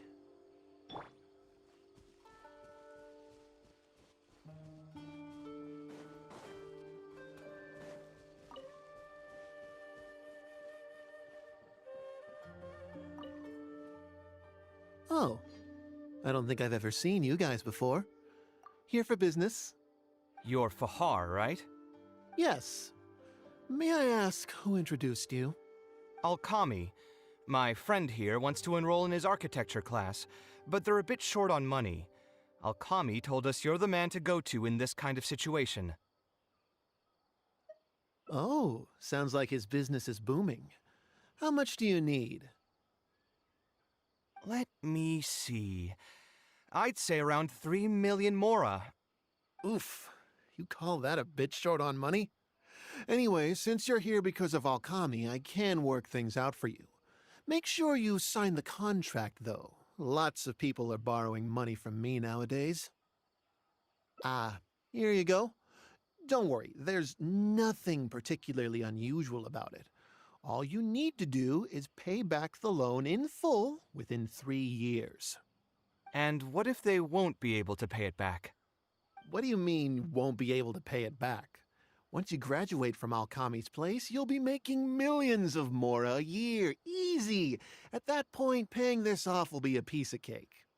And even if you were to run into some difficulties and need to delay the installments, it's no big deal. We're all reasonable people here. If you can't pay quickly, you can just pay it back over a longer period. All that would change is your interest rates would get a little higher. It's hard work running a business. If we're taking risks to supply you with mora, it's only fair that you take on a bit of the financial risk as well. Anyway, there's no point in tying yourself in knots over the contract. With the way you're reading every single line, it's like you're worried you're about to get scammed out of your whole life savings. Why would I lie to you? Tons of students at Alkami's place have signed the contract. Aren't they all doing pretty well for themselves? I just did some calculations in my head. When you say the interest will get a little higher, do you mean it'll get higher than 30%? Of course, the contract did a great job of trying to obfuscate that fact. It only listed the amount that you'll have to repay every day, which gives the false impression that the amount hasn't actually increased by all that much. If you actually do the math, however, it's clear that the amount you need to pay on interest alone will amount to hundreds of thousands of mora per year. Most people can't even make that much mora in a year. Your greed really knows no bounds. Even my creditor doesn't dare to raise rates that high. Once a family's signed on to a scheme like this, there's no getting out. What are you trying to say, huh?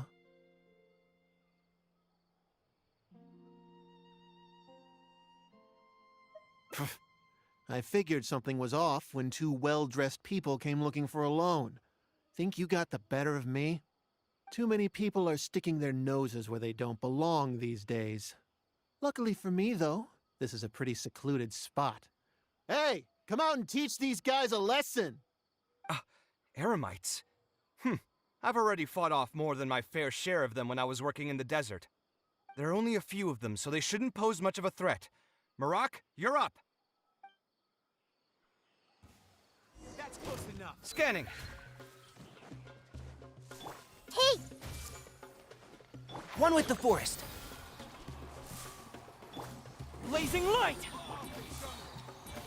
I hear everything. Come at me! Tor! Feast your eye!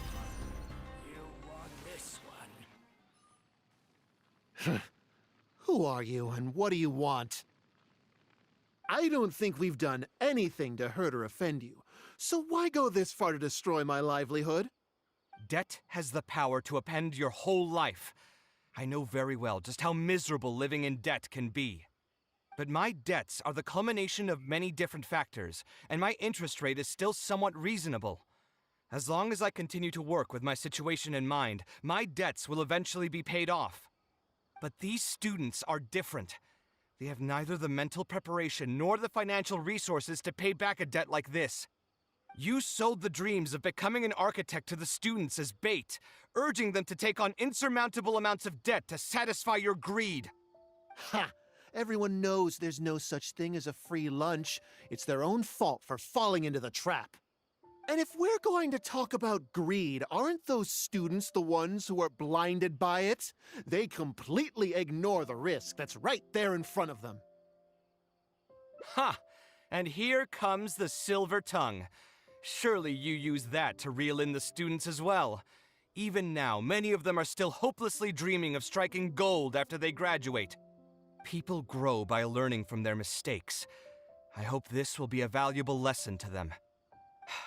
Let's head back to the academia and turn this guy over to the Matra. They should be able to link him with Alkami's business.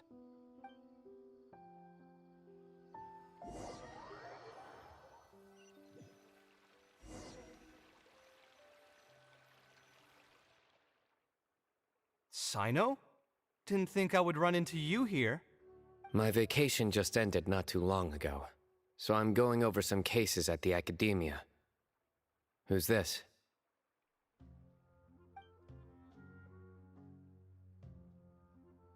I see. Charging an interest rate over 30% indeed constitutes a crime. As it is highly likely that Alkami is also benefiting from this scheme, the Matra will open an investigation on him as well. The training center will be closed until further notice. Any funds we manage to recover from the suspects will be returned to the students. It's unclear how much we'll be able to get back, however, given their extravagant spending. That should still be enough. Once the students realize the error of their ways, they won't fall so easily for such traps in the future. Anyway, thank you for your help. I hope this won't be too much trouble for you. It's no trouble. Just another day at work. How did you two get tangled up in this anyway? Did you accept any mora from him? He promised to pay me 300,000 mora per lecture, but I resigned as soon as I finished the first session. I didn't take a single coin. Ah, that's good. What do you mean, that's good? Would you have taken me into custody as well if I had actually accepted any mora? I wouldn't have gone that far. But, had he insisted that you were also an active participant in his schemes, under our rules, we would have been required to open an investigation on you as well. Either way, though, I believe you are innocent in all of this. Had you actually been alright with making money through less than noble means, your life wouldn't be the mess it currently is.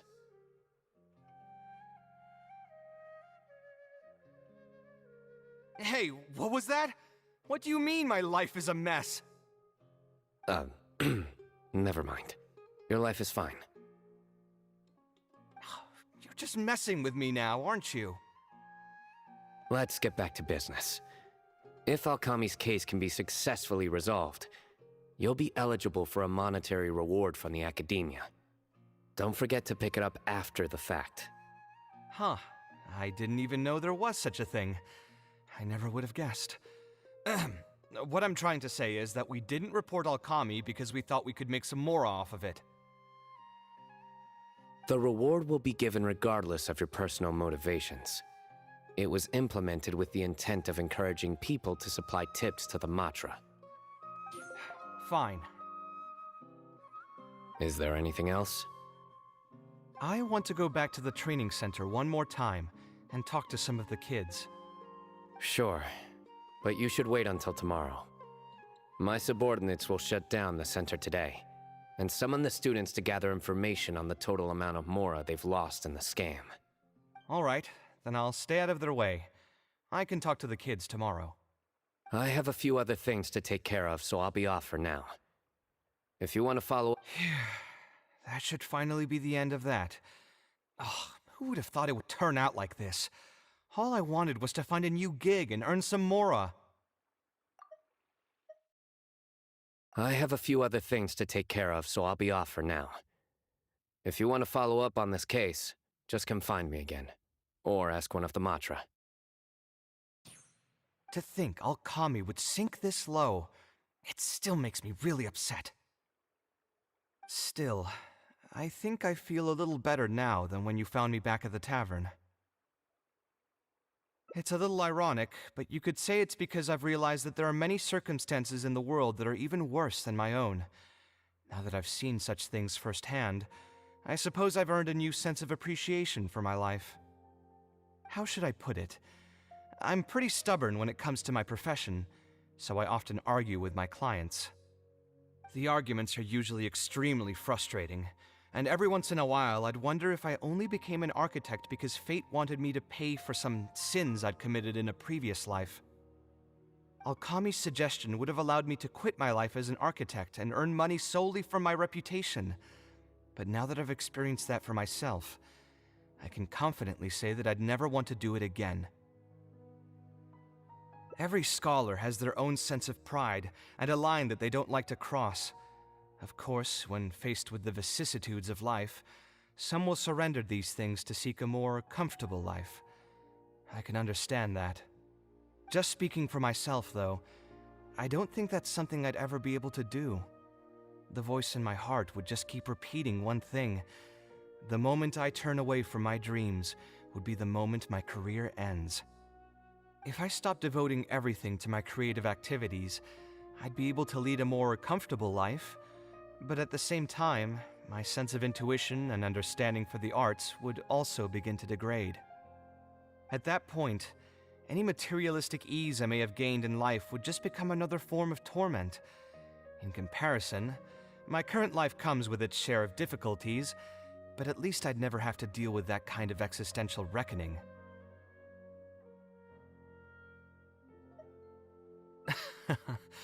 I appreciate it. You may call me conceited for this, but I would also like to think I'm talented enough to be able to lead a decent life without compromising my pride. It's certainly not easy, but I want to keep at it. My thanks again for being such a great help throughout all of this. I'm planning to pay another visit to those kids tomorrow. Want to come with me? All right, I'll see you tomorrow then. Get some good rest.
Everyone hold hands! What should I do?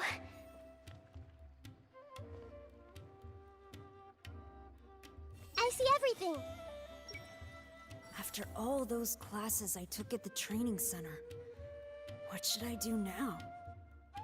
Everyone hold hands! Mr. Kaveh promised that he'd teach us. He'll keep his promise, right?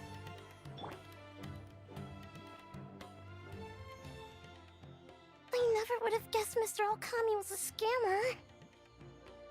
The training center has been shut down, and the Matra have promised to return some of our tuition. But we've already spent so much time on this class. What should we do next? Mr. Kaveh said we can keep working on our fundamentals and try to get into the academia. Ha! Easier said than done. If it was easier to get into the academia, none of us would have signed up for the class in the first place.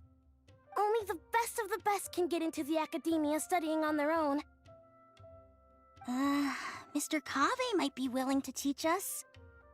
Why? What reason does he have to stick around? So, you're the only ones that showed up today, huh? Huh? Kaveh's here! Now, that's Mr. Kaveh to you. I'm here as your instructor, so let's keep things a little more proper. I'll keep instructing you for a while longer. You can pass on the message to the other students. As long as someone wants to come, they can join the class. Oh, also, I'm usually pretty busy, so I'll only be able to teach architecture fundamentals on my days off. Another disclaimer, I can't promise that you'll all be able to understand everything I'm going to teach. Architecture is not an easy profession. Aesthetics aside, even the basics of safe design can already be a handful for most people. If you want to design safe buildings, you'll have to go through a systematic study of structural engineering. And just as a heads up, all of this will be a huge step up from the superficial stuff you were learning before. It'll take both talent and perseverance to get through the course. I don't want to hear anyone say that I didn't warn you. We'll try our best. It seems some of you are really serious about this after all. All right, everyone, pack your stuff up. No need to prepare much for today's class. We're going to go on a quick field trip. You'll know once we get there. Come on, let's get going. We'll be off once everyone's grabbed their pencils and sketch pads.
This lighthouse has been around for a long time, and I handled its renovations when I first graduated from the academia. The point of today is not so much about the lighthouse as a building, however.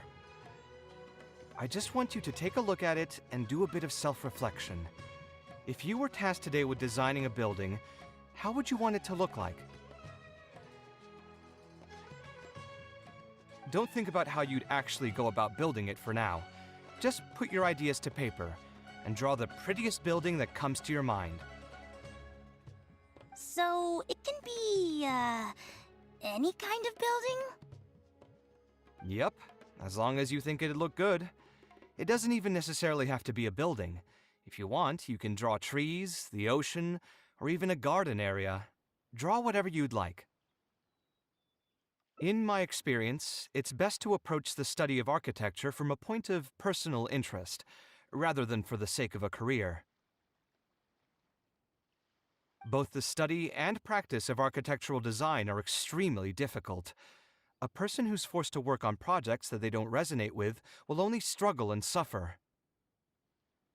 So at least for today, I hope the students will be able to create something that they enjoy. There's no need to think about it too hard. They'll have plenty of time in the future to revisit the design and make changes. What do you think? Want to try your hand at it as well?